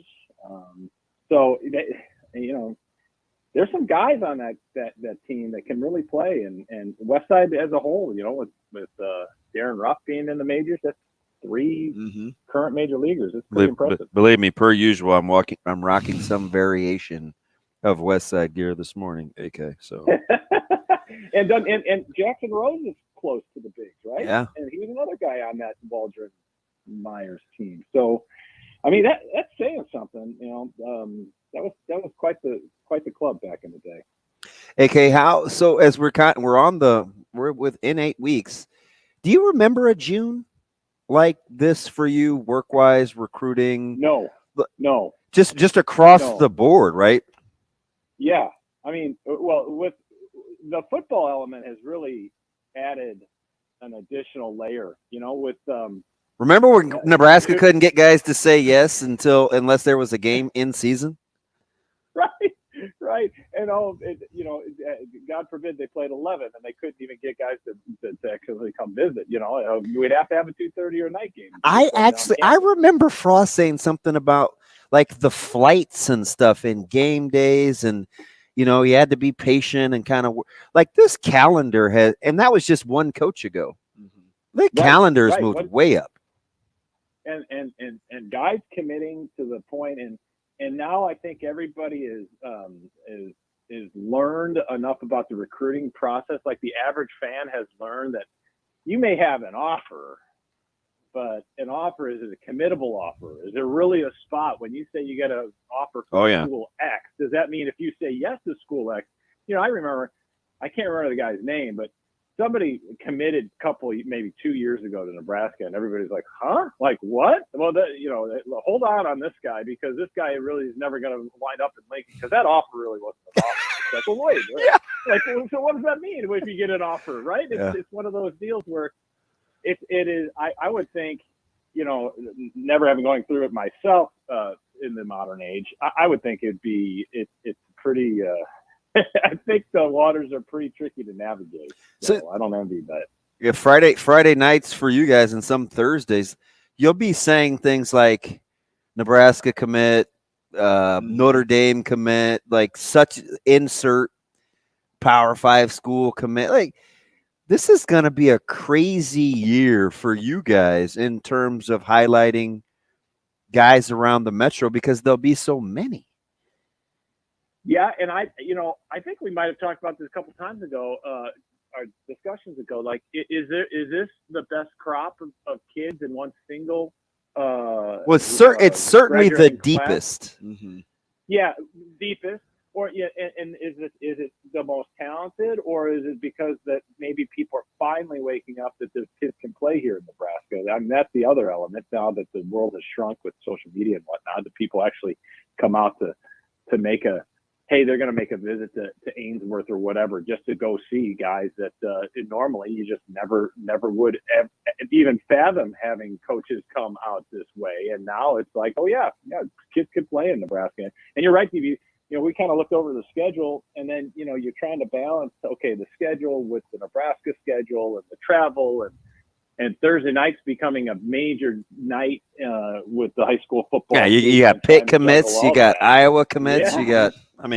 It's going to be something else. And I mean, just think about that first Nebraska game is on a Thursday. That Wednesday, they have that volleyball thing in Lincoln in the Memorial Stadium on the 30th. And, oh, by the way, that Friday, there's a couple biggies on the high school calendar. So, the cool thing about this season, you guys, AK, I'm telling you, the coaches, the staffs that can manage staying in the moment, and this is true 90% of the time, but it's escalated now with guys' futures already kind of set and some guys playing for potential scholarships.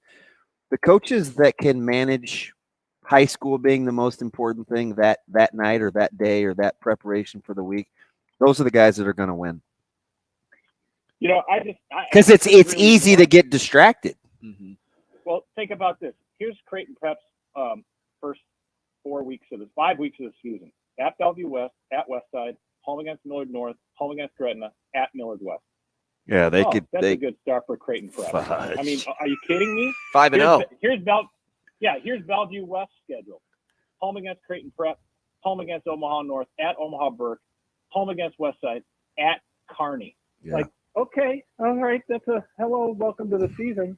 So I tell you, I agree, DB. The coaches that can stay week to week, preach the 1-0 mentality, which we're going to hear a lot of, I think, this fall, whether it be at the high school level or at the college level.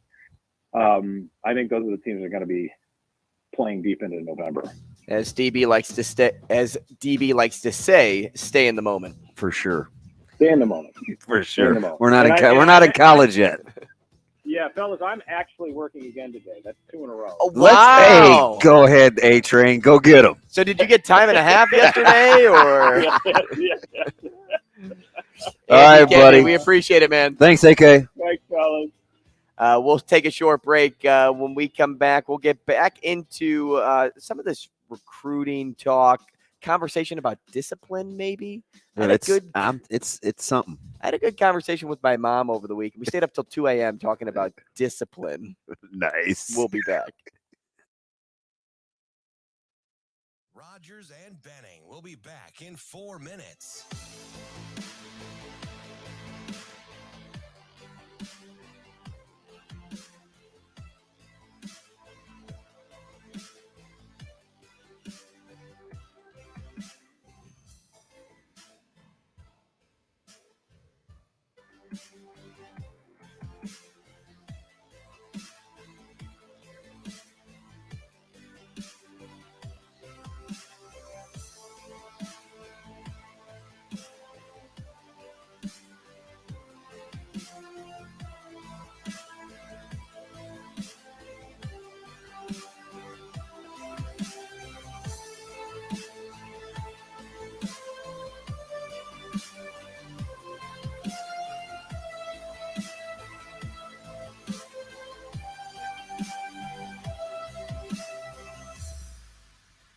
Rogers and Benning will be back in 3 minutes.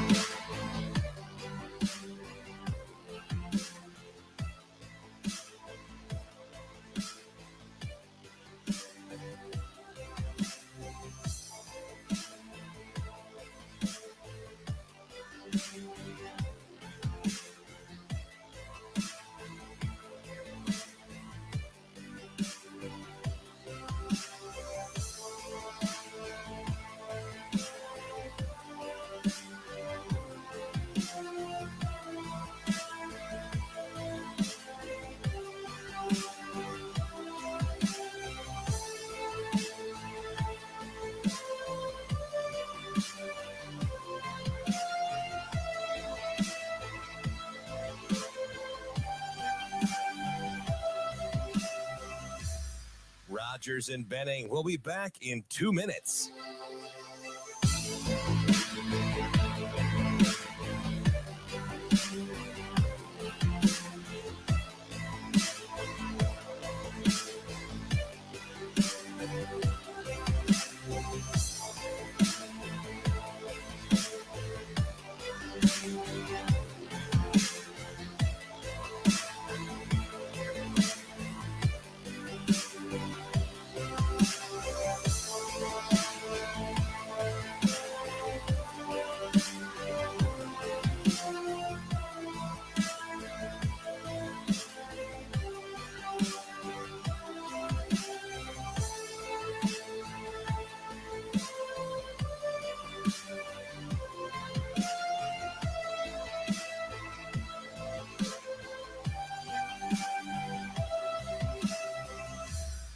Rogers and Benning. We'll be back in 1 minute.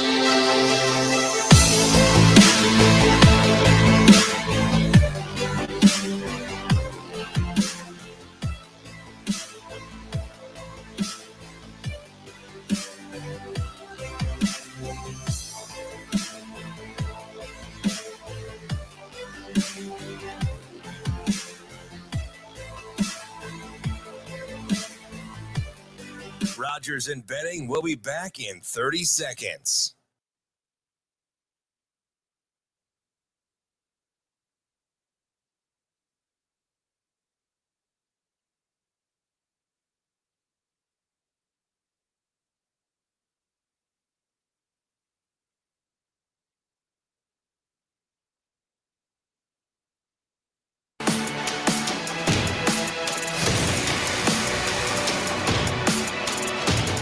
Coffee and Cream with Rogers and Benning on Hail Varsity Radio.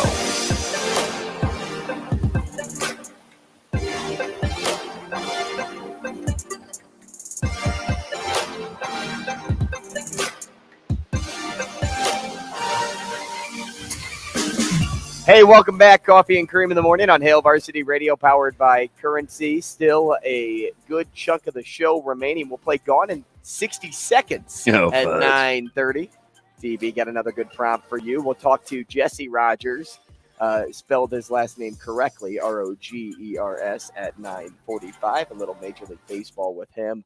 Do you want to comment on that? No D, nothing. I thought about it, but you know, when it's DB, you always want to give him a D. Yep. I mean, you can do it your way, Al. Yep. You can have whatever you like. I'm on the A team. Yeah. No. Just Rogers. It's a G, ladies and gentlemen. Yes. No, I get it. It's not Rogers. I've never misspelled your name. I know, you're killer. But you know how many people have put my name wrong in their phone, like when I would. Well, it's first easy text in them? mine because it's just AR-15. Mm-hmm. How many nicknames over names do you have in your phone? So a lot. So it comes back to haunt me though, because sometimes I forget what I call people. Nickname. Yeah. And who are you again? A lot of people, and I've changed a few. Like I knew a couple of an easy one. So I know multiple DJs. One I talk to the most. Mm-hmm. So he's just DJ Rezak. I changed DJ Dan Jackson, Coach Dan Jackson, to D-Jack. And the other DJ is the Dugout. Is his I used his real name, which was Derek. So like I have had to switch a few, but some people I forget. Like I can't remember what I call them. So I have to kind of scroll. Funny, no, it's kind of dumb. I don't know if I'm getting old or I just can't remember. You know, I don't know. You can really dig deep into your. No, I have a super good memory, but like just my contacts are, they're weird. OU Tyler, JBKC. I mean, AT is Aaron Taylor, but I have 3 Aaron Taylors. You know, it's just Ready, Willing, and Abler. Like this guy, Alex Abler. But I call him Ready, Willing. You remember You remember A-Train, Shane? Absolutely. You're a weird man. You know what I mean? So nope. I'm getting better at it, though. You were talking about discipline and recruiting. Yeah. So I was sitting at the kitchen table with my mom on Sunday night after the fireworks. Yep, we were still up. It's funny. You always call Barry, but you call your mom. He would say the same thing. Yeah, okay. You can just call me by my first name. Yeah, it's kind of weird. No, I call my dad. When he's but when you're talking about to us, because it's WWBD. I said we should do we should have a prompt on the show someday. Like we should both come up with something, and then have him. We'll call him and we'll ask him what he would do in that scenario, because I think that would be something that we would find obvious, But to everybody else, it's like, huh, okay. I know where you get it. Do you ever use any other names like Pops or anything like that? No, because there's a strip club in St. Louis called Pops. So as I got I try to older, avoid that one. as I got older, as I know my mom's probably listening, but I started calling my dad Pops like later on, probably in my middle 30s. I would say Pops. Yeah, I've said Dad my whole life, so I stuck with that. Mom is Mama. Yeah, I just say Mom. Mama, really? Oh yeah. Oh, all right. So you guys are shooting the breeze. Shooting the breeze. Mom Stayed up till about 2 a.m. Mom for all intents and purposes. Yep, we just can call Mom. it Mom, just so everyone knows that Mama and Mom are The same the same person. Well, in some households, one's the grandma and one's the mom. Okay. Yeah. Mommy. Mommy. And mama. Mommy. It's like that Family Feud. Mommy. I had a funny discussion about Family Feud last night. That's like 1 out of every 5 of my TikToks now. I just love the bloopers. The Dude, bloopers that's are so funny. that's my jam. Anyway. So we talked about everything from family to the show. We talked about the show a lot with her.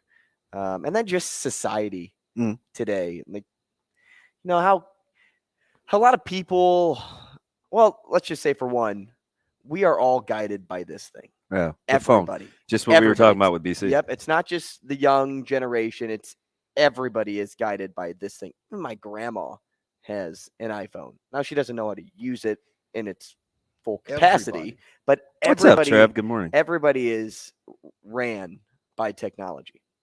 And so we chatted about high school stories then and parenting that came along with some of those stories because I wasn't the perfect child in high school. Like I was guided well because of my discipline and my upbringing, but you know, I acted out too in the same light as did most teenagers. Makes me nauseous. Yeah, that's discipline too. The hot dog eating contest. But that's really what we landed on for a good while was discipline because it's an unpopular term nowadays. Like how you discipline your child. Like a lot of people are like saying like, you can't lay a finger on them. And then some are like, no, like, you know, and that's what we got into again, like discipline through sports, because I feel like that's how a lot of people really learn. Like, yeah, you learn at home, right from wrong. But when it comes to like physical discipline, you get that on the field and you get that from your coaching staff. And, you know, I was fascinated when she was talking with me too, because she's not a huge sports fan, but she loves Matt Rule. And I don't know if that's because she listens to our show every day and we talk about him in a good light. So in turn, maybe people take what we say to the water cooler and, you know, talk about it with their people for 5 or so minutes. But she really likes how we lay everything out with him. And she hears it too. I mean, we play clips of him all the time. But the one thing that really stuck out to me that she said was kids want discipline. 1,000%. They want it. They need it. They may not know it, but they want it and need it. And I found that just, you know, I took a step back because I don't think about things like that because I've never parented. I've never had to parent. And I'm, you know, I'm vibing with it because as I like what I like to say is I said deep down everybody wants to be led. They do. And it doesn't matter what the age is. At your work, you want to be led. In sports, you want to be led. In your household, you want to be led. We claim we want this autonomy, and I always say this, Drew Down. It's like the worst thing ever would be if we were just freely turned over to ourselves. That's it. It's just me making decisions for me all the time about me. Like, that'd be miserable. And most people can't handle that. So I think at some point, the more it becomes about something other than you, and you've had leadership modeled, I mean, that's the recipe, which is what I think she's hoping. Well, and if she's not a fan, you know, she's alluding to, you know, Nebraska's banking on that success. Some of these recruiting stories, when you talk about, you know, I was just talking to DJ yesterday about Coach Freeman at Notre Dame and some of the things that he represents. And you know what he talked about first? Family. You know what we talk about with Coach Rule first? Family. Isn't that weird? Like, and I know, so when you said you don't think about things like that because you're not a parent, I always wondered the correlation. He told a great story about Clark Lee at Vanderbilt too. And Coach Lee is only 40 some years old, and he was relating it to parenting and kids receiving instruction and kind of feeling like, you're too old, you're not this, that, and the other.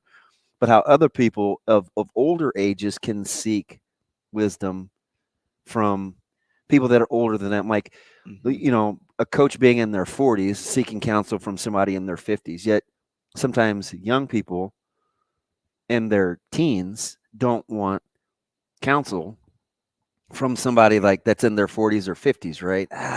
And when does that crossover happen?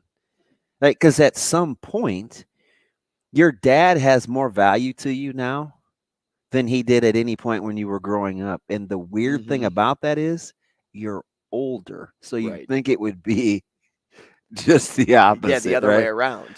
It's a phenomenon. I'm telling you, she may be onto something, because I think that's how they think they're going to win early on. 100%. I think that's how they think they'll be successful, because you're not just going to produce wins right away. You need to get that buy-in first. You have to set those relationships, and you have to play for one another. Well, you need parameters in which to operate too, right? Like, it can't, when you have 150 people, let alone 6 or 7 in your household, it can't just be a free-for-all. It's chaos. Yep. Instruction was a great word that you used. Like you need to, and sometimes like you need a step A through a step F. And sometimes, like in families, discipline and structure, having boundaries can be the great equalizer for maybe not having fiscal revenue or being overly wealthy or not having much. Like the same as not having high-end talent. Sometimes the great equalizer sometimes can be your chemistry, camaraderie, and how you work within said culture. There's some crazy similarities. We probably should stay with this, because there's something to what you guys were talking about. They're building a handbook. They're building a handbook for themselves. You can't just get instructions to build a table and expect to do it on the fly. No, you have to follow the steps to get to the final product. I'm listening. Stick around. More CNC after the break.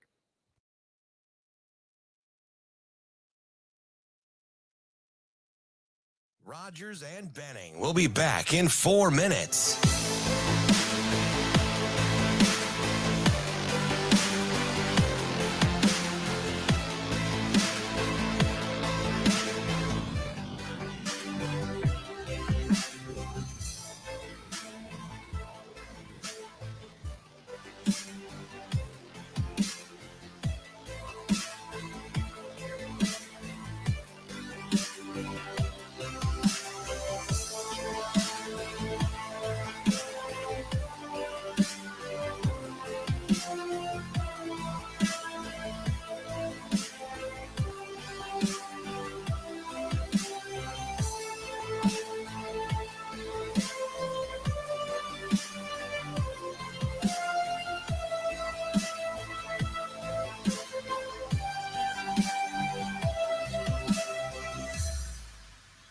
Rogers and Benning will be back in 3 minutes.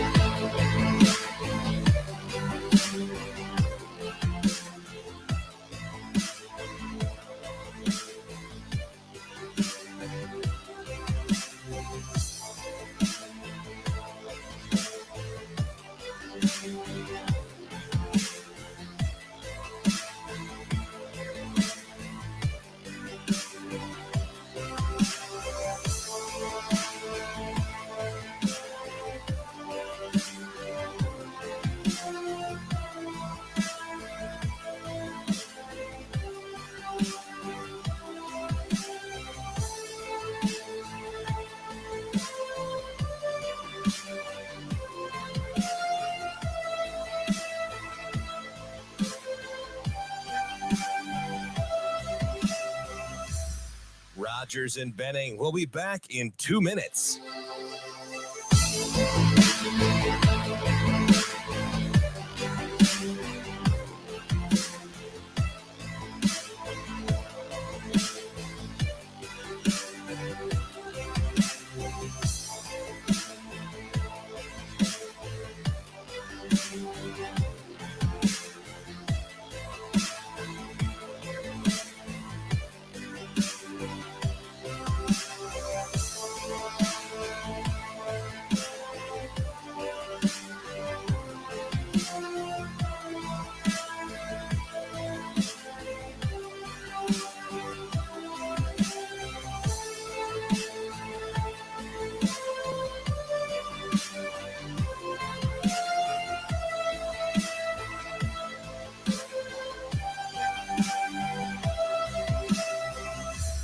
Rogers and Benning will be back in 1 minute.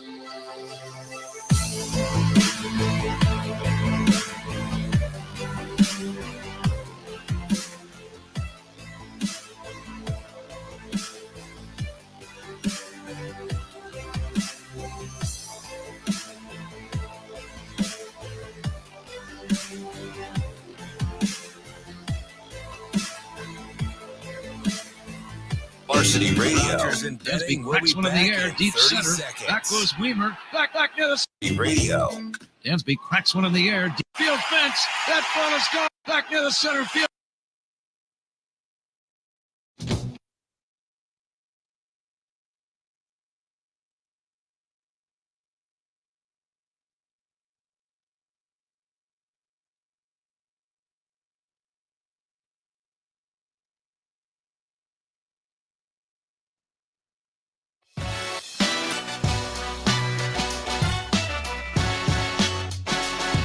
Coffee and Cream on Hail Varsity Radio with Andrew Rogers and Damon Benning.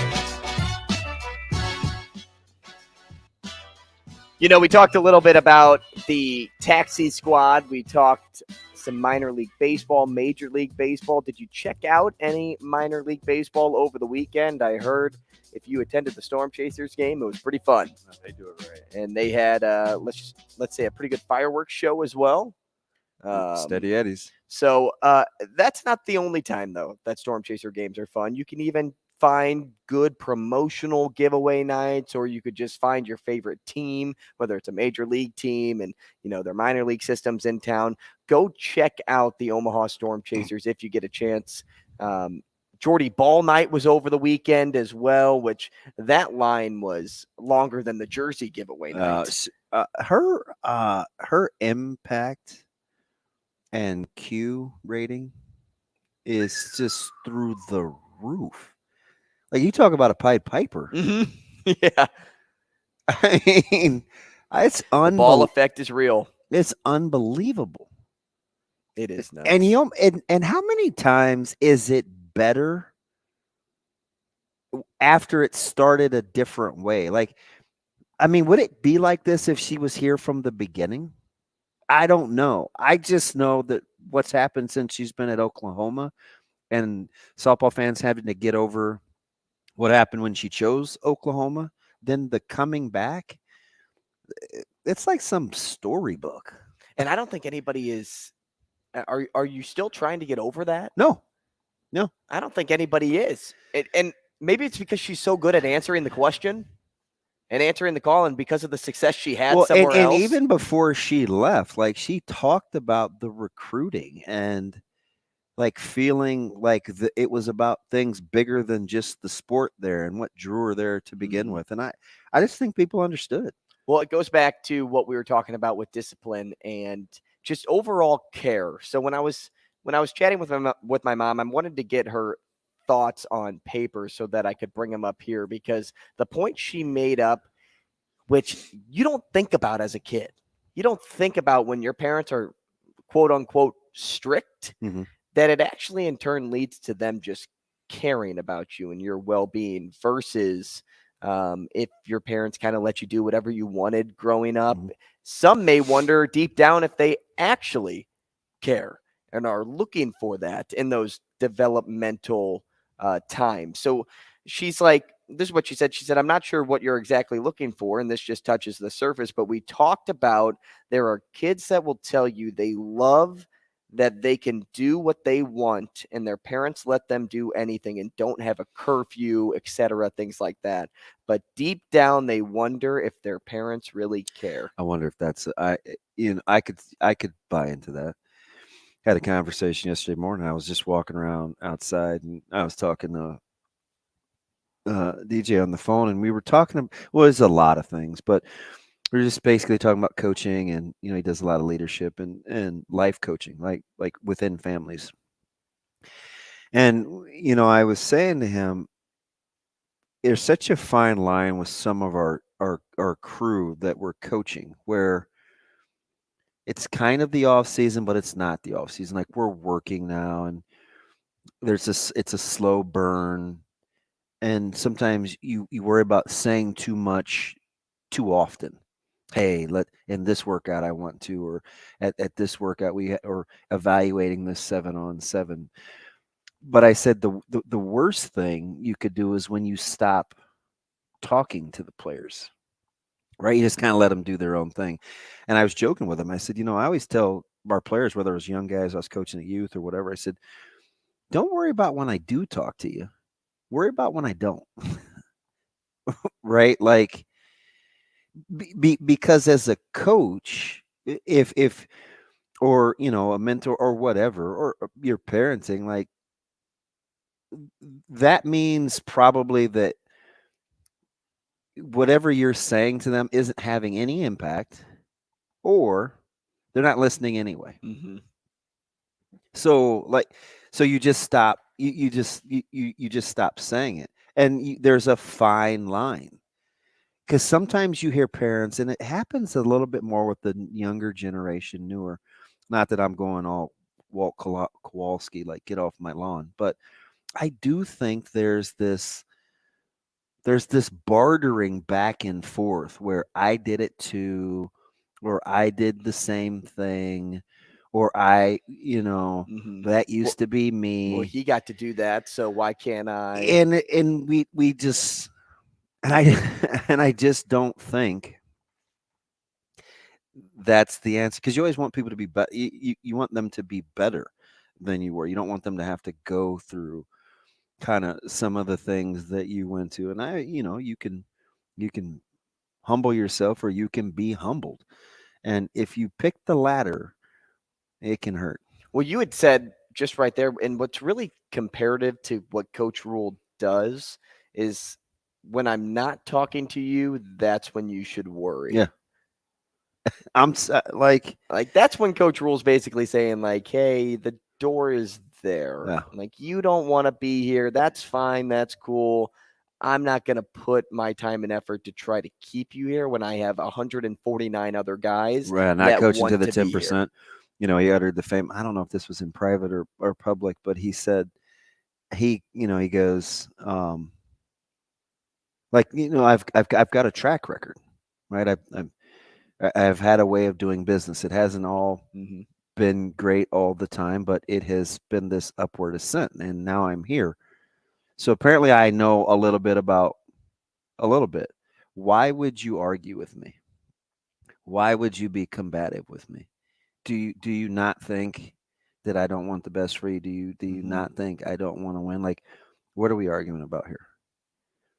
I mean, can just imagine a coach having a conversation with a player like that, and how it could just immediately stop you in your tracks. Like, why wouldn't you listen? Have you done this before?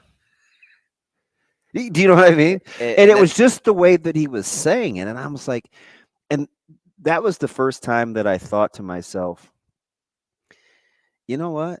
This is probably what a lot of good leaders do. This is probably what a lot of good coaches do. We just simply aren't used to it. We don't hear it out loud. It's not typically expressed to us out loud, whether it's through media outlets or sit downs. And I just think we don't know how to consume it. So we fight it, right? Is it roulade?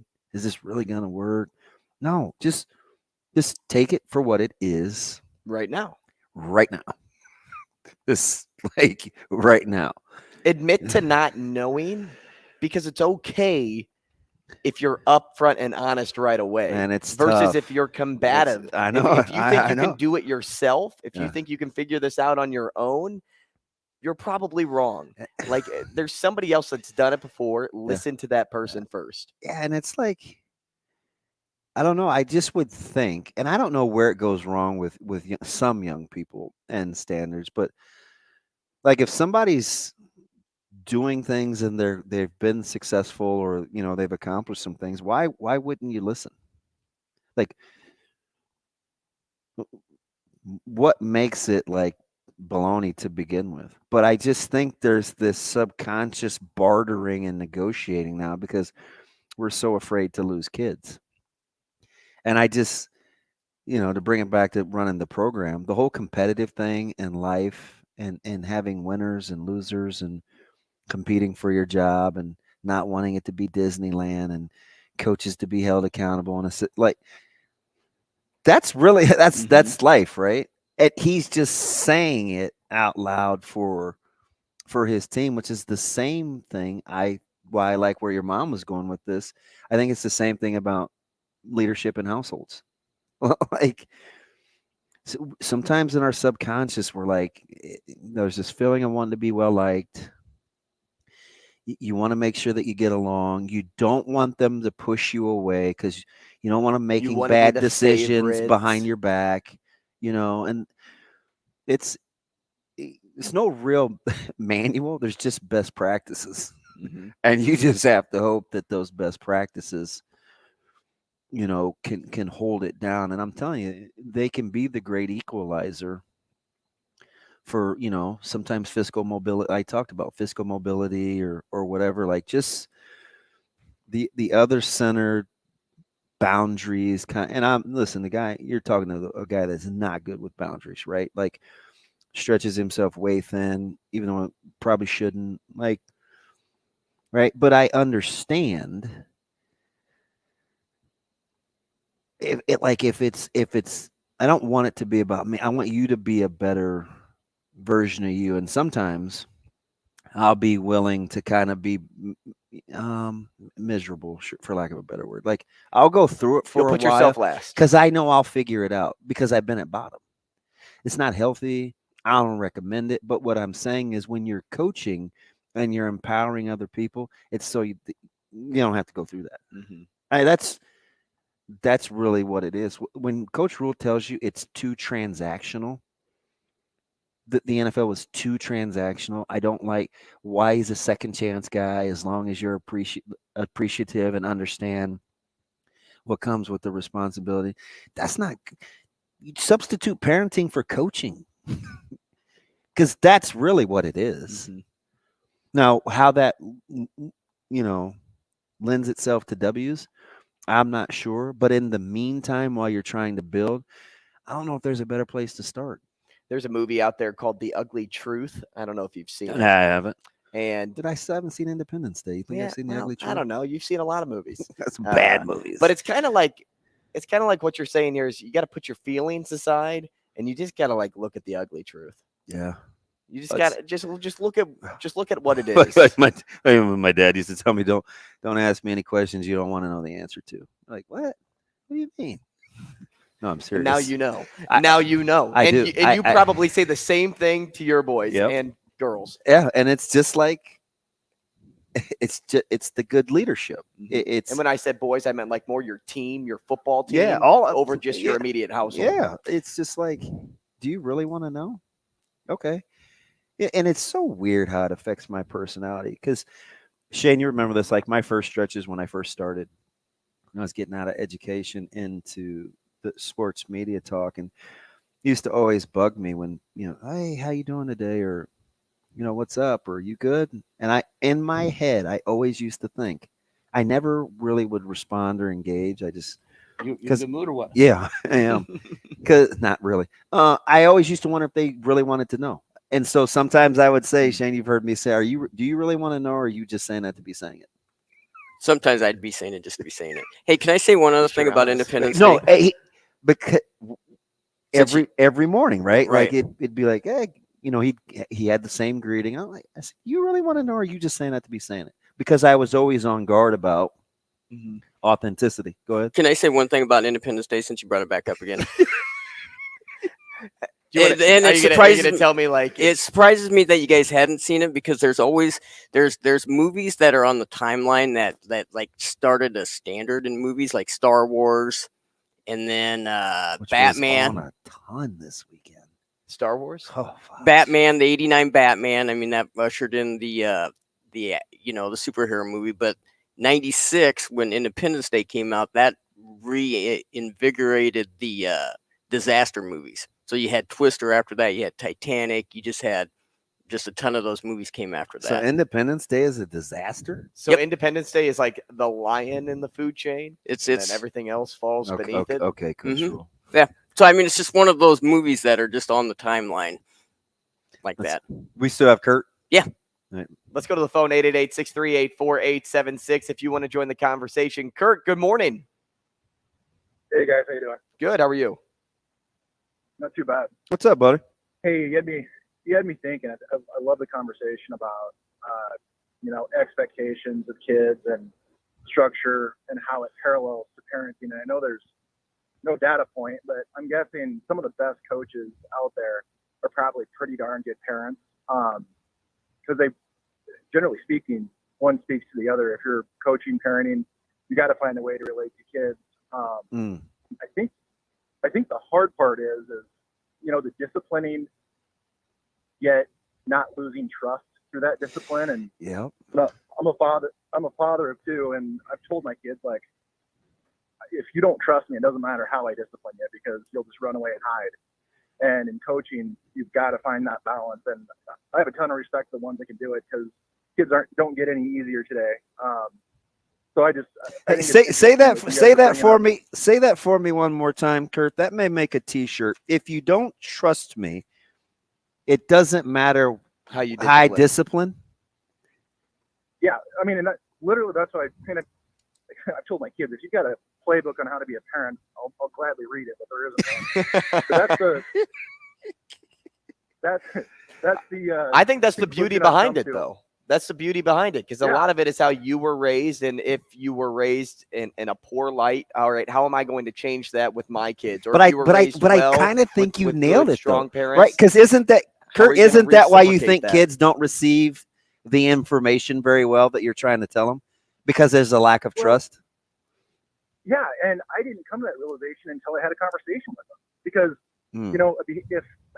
if behavior doesn't change, the consequence isn't effective. Yeah, so it's just punitive. I just sat down and, like, guys, like, I'm looking for a change in behavior. It's not happening. Why? And they're like, because all you do is, we just get grounded, or we lose this and it doesn't work. I'm like, okay, well then what works? And then they didn't really have an answer. And so I came up with the relationship side of it. I'm like, if we don't have a relationship, and if you don't trust that what I'm doing is in your best interest, whatever I'm doing doesn't matter. Can we agree on that? And they're like, yeah, that makes sense.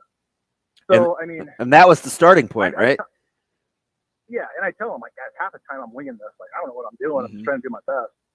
And I think that's what everybody does, whether you're coaching, whether you're parenting, and kids can feel it. If they know you truly have their best interest at heart, they'll figure it out. Maybe not right away, but at some point they do. Fantastic stuff, Kurt. Yeah, thanks for the call. I need to call my guy over at Triple B. That may be a T-shirt.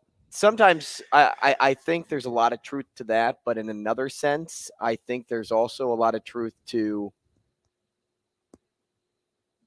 when you're listening to your parents, like, they know more than you. So you just have to do what they say, because they're the ones taking care of you at the end of the day. Like, there isn't even if I got grounded as a child, like, did I learn from that, or you took away my whatever toy? Did I learn from that? It's more just the principle behind, no, I'm your parent and this is how we do things here. And if you don't like it, then too bad. I like the trust discipline thing. I used to fast forward to the very end, and I would always say, I've said this for years, when you lose hope, the consequences don't matter. Right? That's why repetitive behavior and habitual criminal, like you just lost hope. So it's not about really the consequences. So the punishment never really is the thing. I had this fantastic conversation on the way to the airport with Caleb, and it was just the two of us. And I told him, I said, what I'm starting to see now over the last month was kind of what I was after a year ago in the off season. And, he's going deep, and he's talking about, learning on his own time, and it wouldn't have had as much impact. And I said, and he said, well, what's been the issue? And I said, I was just afraid, right? Like I was afraid that you were going to run out of time. And I don't even know in time for what. Because we talk about does time matter? And he goes, what? And I go, I just thought it was going to be too late. And he said, what was too late?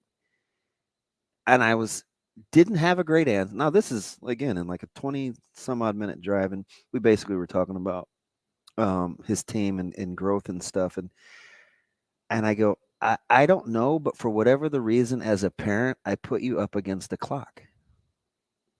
And like I had like this moment where I'm like, is that because you saw other people doing it a different way? Or maybe faster? Well, it was lots of things, whether it's different or faster or the way that I envision. It's a culmination of things, right? Like, man, you have a facility right down the street, do this, or you play all these different sports, just do this, or you act like this, just do this, or you want to be recruited like this, just like there's like this imaginary clock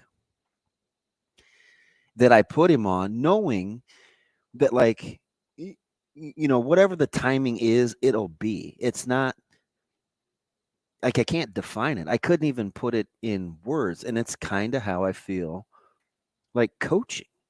It's like, hey, we say these convoluted terms, right? Or like, well, when you're not working, other people are. I mean, they don't really put that into. So you mean, what's the difference? If I have a workout at 9 and I don't want to go to it, and I go at 12:30 and my time's cut or whatever, like somebody else out there is probably is working. And typically when you meet those people, they'll beat you head to head. But it's hard to get the connection made between who you're talking to, like if it's your team or whatever, until it actually happens. And then you can't say, see, I told you, because resentment can build and the lack of trust can build. But there's this imaginary clock that coaches have, that parents have. That's why they schedule the way that they do. You think it was coincidence that Coach Rule went in eight weeks for winter and pushed the spring game back? Well, he said, hey, listen, I know we're going to run up against it. I could get some soft tissue tweaks early, but I wanted a full 8 weeks because my data points show me that after such and such a time, this is when this happens. I'm going to roll with the 8 weeks and we're going to push it back. Okay, sounds good. Everybody has to trust that. You have to know how to do the downtime. And right? That's the best interest thing that Kurt was referring to when he was talking. Well, and it's like I told you, right? And that's why my circle is so small and I don't share a ton. I know it seems like I do, like on air, but like not in my, like when I go home, I'm going to go sit in my house and pretend not to be miserable, right? Kind of, but not really. So I'd say, Andrew, you can say anything to me and I can receive it because I think you have my best interest at heart. So do I love it sometimes? You say that a lot. But because I think that I know that that's how I function, right? Like, and at some point you cross this mythical line with your parents where it's like all of a sudden it's like, oh, you can say that to me because I know you care about me. But you just don't know when that's strict with me because I know you care about me. Wouldn't it be nice if we got that early? Because for some reason we can't just get there's two players in particular that come to mind on this football team that didn't want the discipline early. Just fought it like crazy. He's like, no, we're going to do this a certain way, and it's because I care. And the sentiment was, without saying it out loud, well, If you really cared, you'd let me be. No, because I do care, I won't let you be.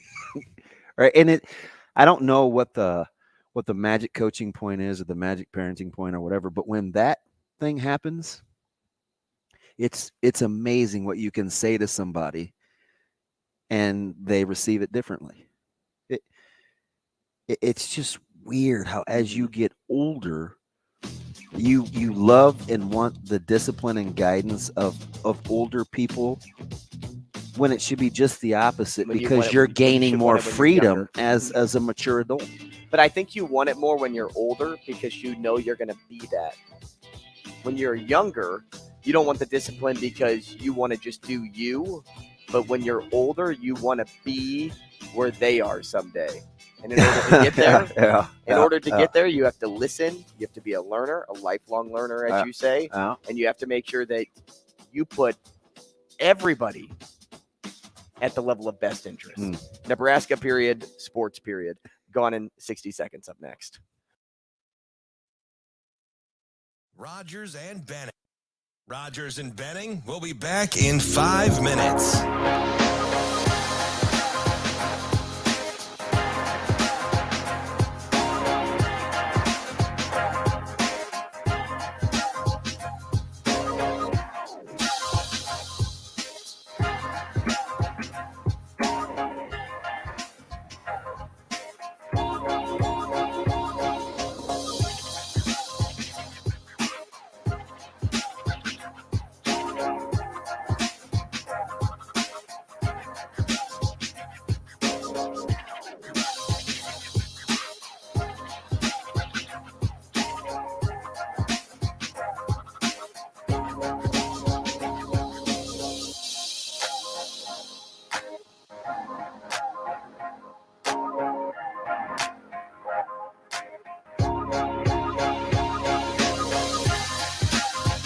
Rogers and Benning will be back in 4 minutes.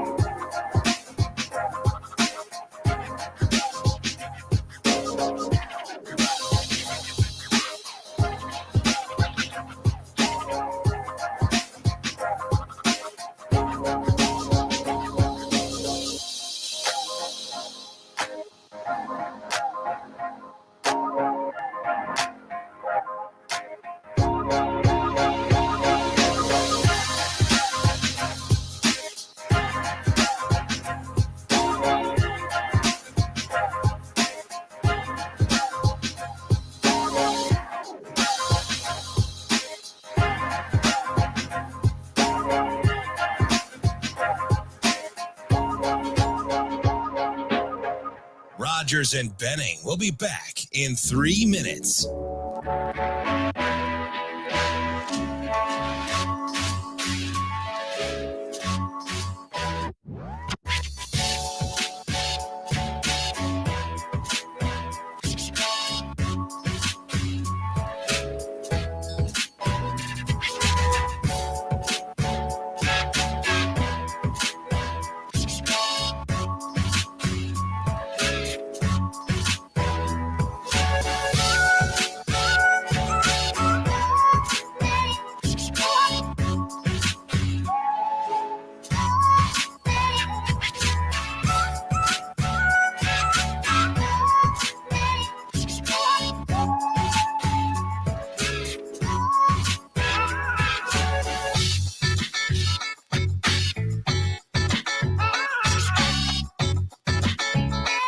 Rogers and Benning will be back in 2 minutes.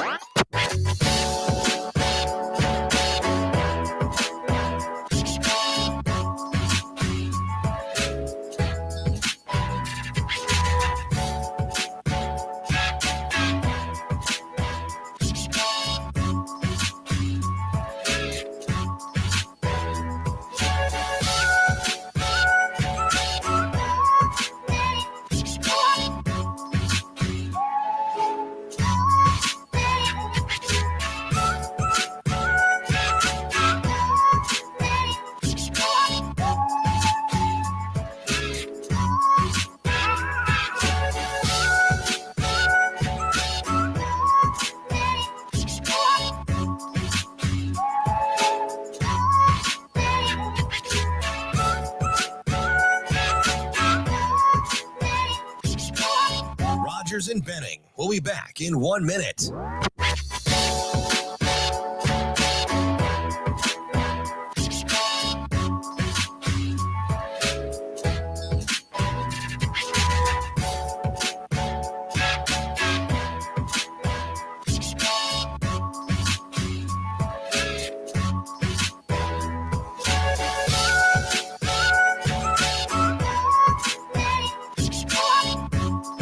Rogers and Benning will be back in 30 seconds.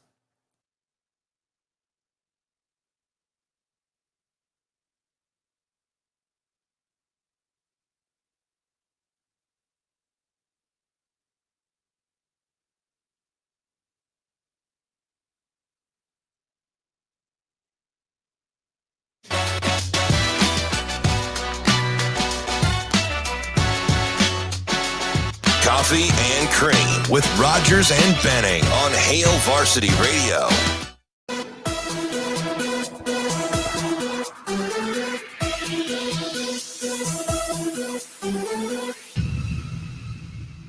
Welcome back. Coffee and Cream in the morning on Hail Varsity Radio, powered by Currency. He's DB.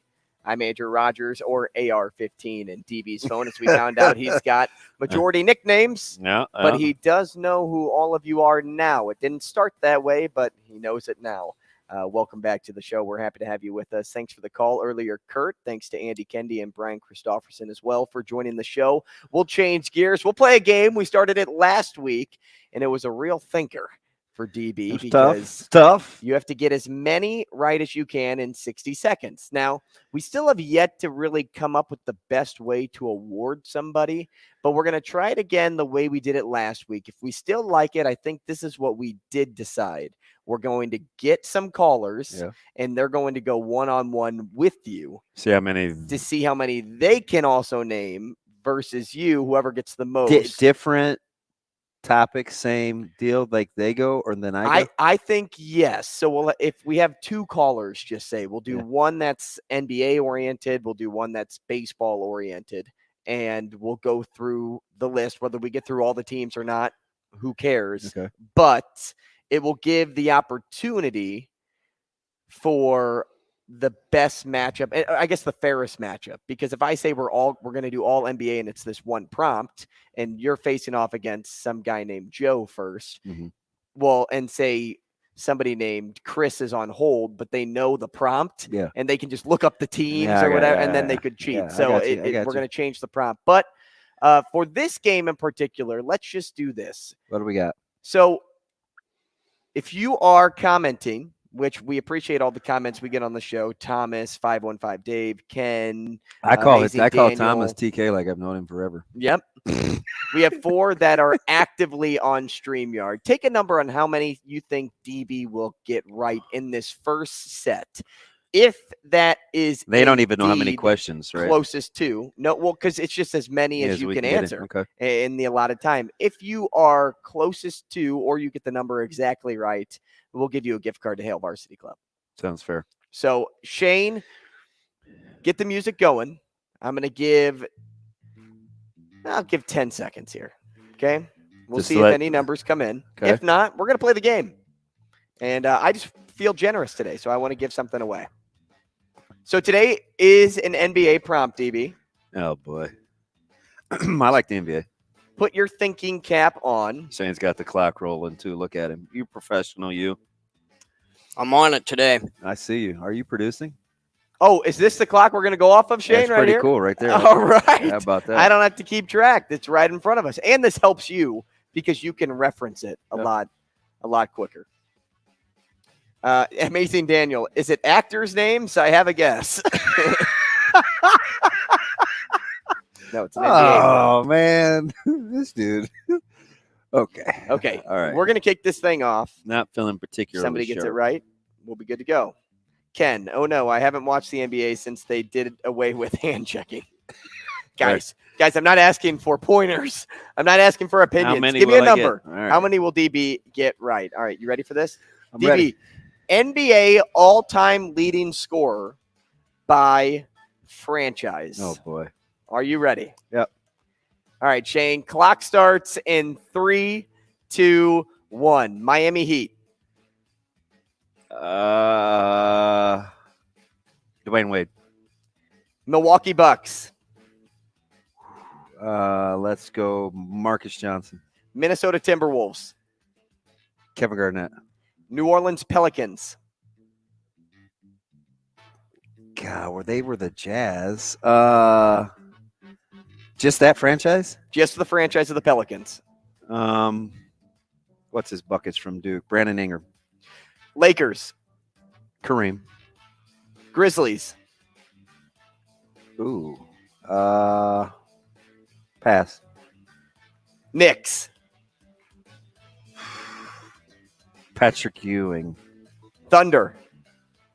Kevin Durant. Magic. Tracy McGrady. Warriors. Get it, Ed. Mitch Richmond. All right. Should have went Steph Curry. How did I not go Steph Curry? See, I overthought that one. Yeah, you did, because it is Steph Curry. Yeah. Overthought it. How many think you got right, DB? How many questions did you ask me? 1, 4, 8, 10. This is by far the hardest game. I got 5 right. You got 3 right, and you passed on 1. Fudge. It didn't feel great. So we'll go through these answers, and now that you're warmed up, we'll do it again. That did not feel great. Miami Heat, yes, on Dwayne Wade. Milwaukee Bucks. Who'd you say? Marcus Johnson. It is not him. It's a recent guy. Akumpo? Antetokounmpo. He has said Doesn't it. seem like he played long enough. Some of when you these go for 30. Some of these you don't, and you'll probably kick yourself over the Pelicans. Timberwolves, Kevin Garnett. That is correct. The Pelicans is not Ingram, but you were on the right track with a young guy, or I should say, not a young guy, but like somebody you should know. Anthony Davis. That is correct. Lakers. You Kareem. said Kareem. It is not Kareem. Really? It's your boy on your Kobe. sweatshirt. Kobe. It is Kobe. Oh, and that's right, because he's the all-time NBA's leading scorer, in LeBron, but he did a lot of that with the Bucks too. That is correct. He was Lou Alcindor then. You Doesn't got count. Ewing right for the Knicks. You missed on the Thunder and Magic. You said Durant. It is not Durant. It's It is Westbrook. the other, Westbrook. And the Magic, you said McGrady. And it is Shaq. Dwight Howard. Wow. Well, Yeah. Okay. So good warm-up. You missed the Grizzlies. You passed. Would you like to just take a guess now, or you want me to throw it into the next one? I'll give you a chance to think about it a little bit. Such a young franchise. And such a gross player. Tell me. Mike Conley. Oh, you know what?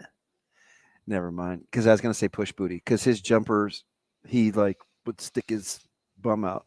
Man, really? But he did have a good 4-year stretch. Ken started with 4, and then he went to 18. I don't know if we're going in total here. All right, who's that? But Ken, you were close with 4, so I'll give it to you. All right. So are we gonna do one more? Oh yeah. All right. Oh, yeah. I'm all right. I'm feeling You're good, because this is gone in 60 seconds. All we need is a minute, right, Shane? You All got the right. clock loaded up again for 1 minute, Shane? I've got to load it up. It is NBA still. Poop. Loosen up. All You're right. good. All right. All right, I only Shane. got through 10. 10. That is In awful. a minute. That is awful. But pretty you hit close me every with 5 new seconds. franchises too. Yep, I did. All right, here we go. All right. 3, 2, 1. Houston Rockets. Hakeem Olajuwon. Pacers. Reggie Miller. Nets. Bernard King. Hornets. Alonzo Mourning. Bulls. Jordan. Cavs. LeBron. Mavericks. Dirk. Spurs. Duncan. Raptors. Vince Carter. Jazz. Maravich. Trailblazers. Shoot, is it Malone? You can go back if you want. Give me Malone. Okay. Trailblazers. Lillard. Kings. Reggie Theus. Pistons. Oh gosh. I'll go Zeke. Hawks. Dominique Wilkins. Celtics. Bird. Okay. You went through a lot there. That was well done. I'm going to guess Kevin 1, for 2, 3, 4, 5, 6, 7, 8. Mikhail. No, Bird got You went through McHale. 15 there. That's well done. I'm going to guess 10. You got 10 right. Yeah. How many did I get? 8. Darn. 8 right. Okay. You now were I'm- on a heater to now- open this thing Now up. I'm kind of pissed. The Rockets, Hakeem. Okay. Pacers, Reggie. Yep. You missed the Nets and the Hornets. The Nets, big man, still playing, I think. Had a brother. Played in the league. Fudge. Played for the Bulls. His brother did. Brooks Lopez. Really? Mm-hmm. Oh my gosh. I'd have been here a while. Yep. Hornets, Kemba Walker. Oh, that was quick. Mhm. He did that in like 6 years. Yep. Then you had Jordan, James, Nowitzki, Duncan. You missed the Raptors. Still playing. Really good player. Plays for the Bulls now. Oh, DeMar DeRozan. DeMar DeRozan. You switched to Malone. That is correct. Blazers, Clyde Drexler. Yeah. Kings, Oscar Robertson. I'm pissed about that one. Reggie Theus didn't even play long enough. Pistons, did, but- Isaiah Thomas. I You said got Zeke, yeah. Wilkins and John Havlicek for the Havlicek steals the ball. Celtics. See, the reason I worried about Bird is because he had such a short career. That is true. He really only played 9 full Yeah. seasons. That is true. I think 11 total. Jesse Rogers, MLB insider for ESPN, up next. Rogers and Benning will be back in 4 minutes.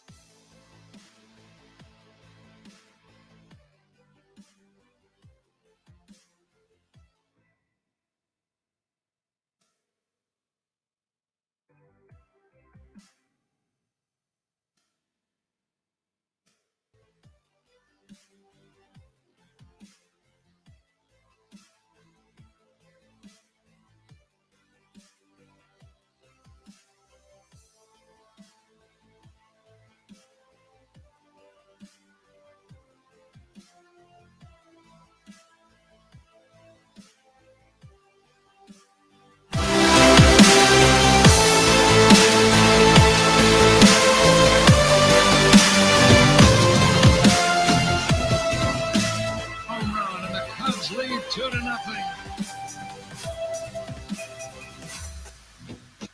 Rogers and Benning will be back in 3 minutes.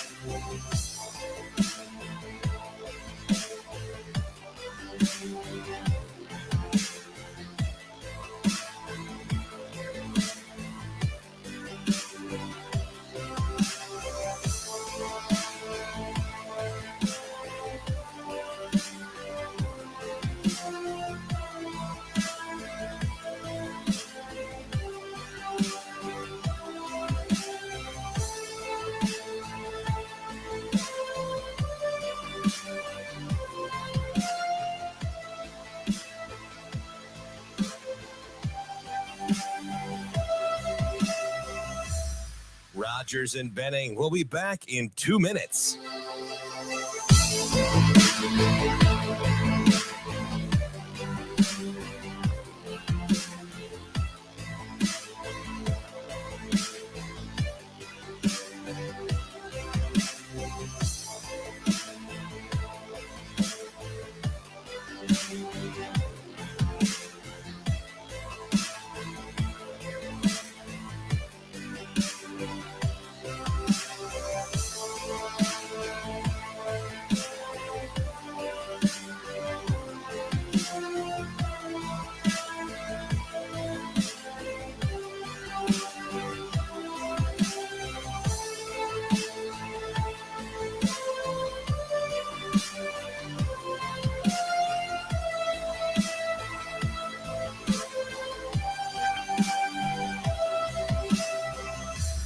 Rogers and Benning will be back in 1 minute.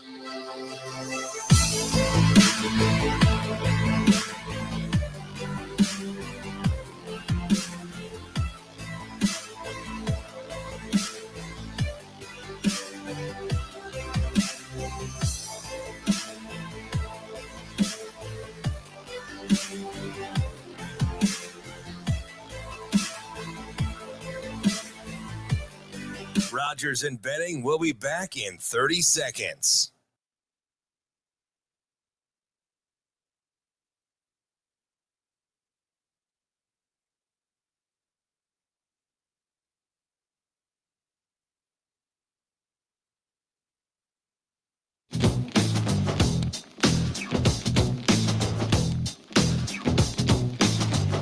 Coffee and Cream with Rogers and Benning on Hail Varsity Radio. Dansby cracks one in the air, deep center. Back goes Weimer, back near the center field fence. That ball is gone. Dansby Swanson with a long home run, and the Cubs lead 2-0. Welcome back as we wind this thing down on a Wednesday. We talk to Jesse Rogers, MLB insider for ESPN, at Jesse Rogers ESPN on Twitter. He just came out with a new book, co-authored The Franchise, Chicago Cubs, A Curated History of the North Siders. You can get that book on Amazon. You can find it at Barnes & Noble. I saw a link for Target. You can basically find this book anywhere, and go check it out. Give Jesse Rogers some love in purchasing the book. Let's welcome in Jesse now. Good morning. You're hilarious. You say Target. I Yeah. say Targetto. Good to be with you guys. Good morning. Jesse, good morning. How you been besides busy trying to keep up with how your Cubbies have a plus run differential and a losing record? Yeah, I go through stages where I think run differential is kind of meaningless, and then the other times it does have some meaning. It just depends how you look at it. It's interesting in talking to executives, especially Jed Hoyer over at the Cubs. They don't look at the one-run wins and losses the way the public kind of does. They actually look at the what they call the blowout wins, which are 5 runs or more, the wins and losses by 5 or more, and that's kind of how they judge their team. The one-run wins or losses are sort of a roll of the dice. You know, you'll go through stretches where you win some, you lose some, years where you win some, lose some. But the telling stat to them is the 5-run wins and losses and what that means to your team. So I guess in this case, the run differential does have some meaning for the Cubs, but their record is their record, and it better reverse itself or there's going to be a different kind of trade deadline than anyone hoped.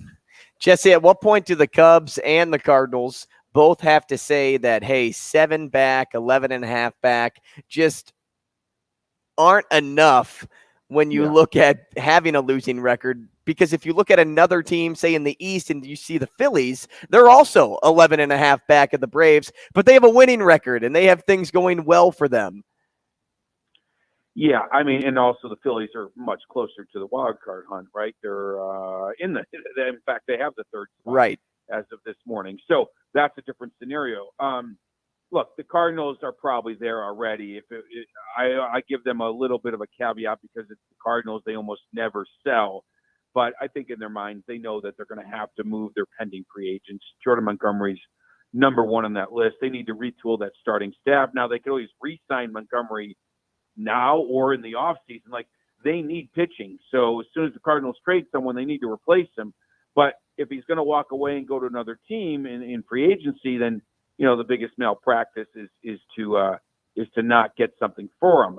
That's always been my theory. Like, if you're going to lose in the standings, you better win something in the summer, and that something can be the trade deadline. So I think the Cardinals are already there. Cubs are getting closer. They're getting closer. You have to remember, again, so let's just eliminate the wild card because there's like 8 teams ahead of them. So if you're just 7 out of the division, but in 4th place, that's really like being 10 or 11 out, because it's not as easy as, you know, the Reds have to lose 7 in a row and you win 7 in a row, which is hard enough. You have 2 other teams ahead of you. Now, I think they're better than the Pittsburgh Pirates, but they're not necessarily better than the Brewers. So 7 out feels a lot worse, and it feels a lot worse when you're 6 games under 500 as well. So if you ask me today, the Cubs are likely to move on from a couple pending free agents rather than go the other way around. But the thing about their situation is, just like we saw a couple weeks ago, 1 run can make the difference. And yesterday's win, for example, was huge in that department. I mean, every game this month is now going to be huge, especially with the with the All-Star game taking away 4 days. Like, there's not as many games this month. So post-trade deadline, they have a huge homestand. Post-All-Star game, they have a huge homestand. They really have to go to work there. The Red Sox were okay. They're not the best team in the world. The Nationals, obviously the Cardinals are pretty bad. That's where they have to make a move. And if they don't, they'll be trading. But I don't think it's been completely determined yet. All right. So Rendon done for a bit. Trout going to the IL. Ohtani's not great either with the injuries to the Angels. And I know Moreno wanted to sell early and kind of changed his mind after exploring the sale. But are they one and the same whether Ohtani moves and the Angels make a move? Because this season, they've played pretty well. If you're Moreno, do you spend? Well, I think that's another one where you wait all the way up until the deadline. You mentioned the injuries. You mentioned Trout. They're now just 45 and 43. Now, there's only basically 2 teams ahead of them in the wild card race, but there's a lot of teams right behind them. So, again, if the Angels fall to 8th in the wild card race and they're a 500 team come near the trade deadline and Trout's still hurt, I think they're going to have to sell. And that would, I know the GM Perry Manayason would, look, you have to explore the Ohtani situation. It's a tough one, but you have to explore it. You know the haul that you can get for them. They can revitalize their franchise if they think they won't be able to sign him. Manayason is going to have a sit-down face-to-face with his agent, with Ohtani, before the deadline if this thing continues to go south. I don't think the Angels are a playoff team. And they're in their heart of hearts, they're going to have to figure that out sooner rather than later. There's always that scenario of trading him and then re-signing him, which would be amazing, right? But once you let him go, that opens that possibility that he signs somewhere else, especially a guy who's leaving his first team. I remember talking to a bunch of players about this over the years. Once, John Lester, once he left the Red Sox and was traded to the A's, then when free agency happened, it was everybody and anything was available to him. If he had stayed with the Red Sox all year, he may have re-signed with them just because it was his only place he knew. So this is the risk Manayason, has in trading him away. He's probably not going to get him back. So they really have to have that talk about, are you going to re-sign? Are you going to take us seriously now or at the end of the year? Because, again, I'll use the word, it's malpractice. If you're going to just fall in the standings, you have the greatest trade chip in the history of the game, and you play out the 2 months and he leaves. Like, you've got to be able to make that tough decision. On the heels of great starting pitching, Alek Manoah rejoins the rotation for the Blue Jays. A Cy Young finalist last year, demoted this year.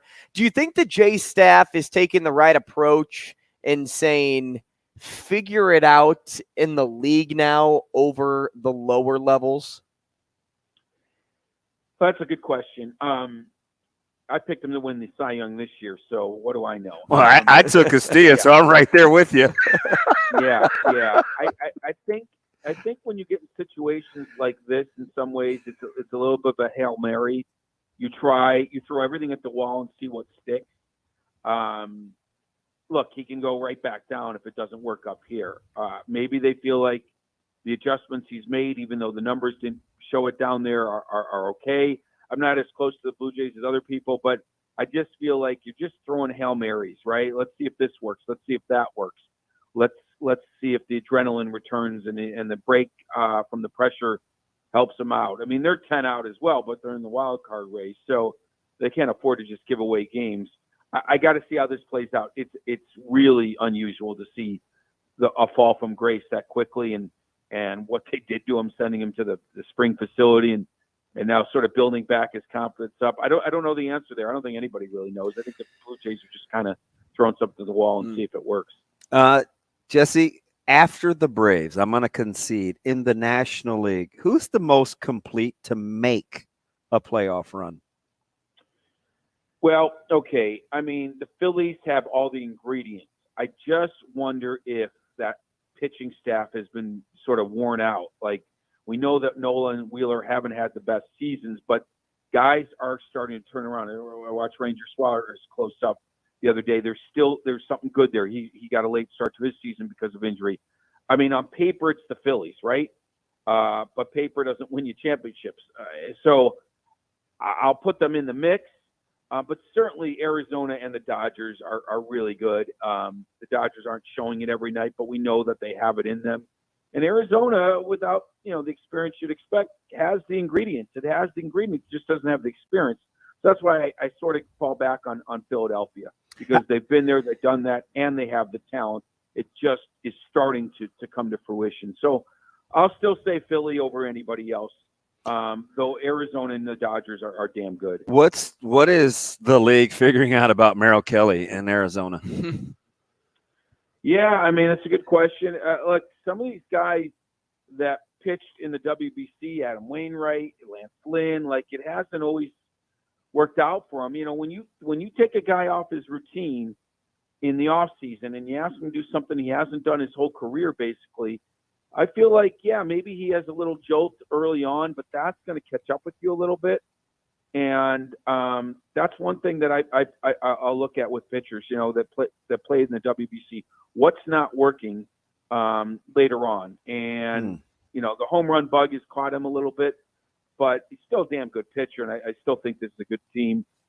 Just doesn't have a lot of experience, and that's why I think that at the end they may have a great season, but I don't necessarily pick the Diamondbacks to go very far in October.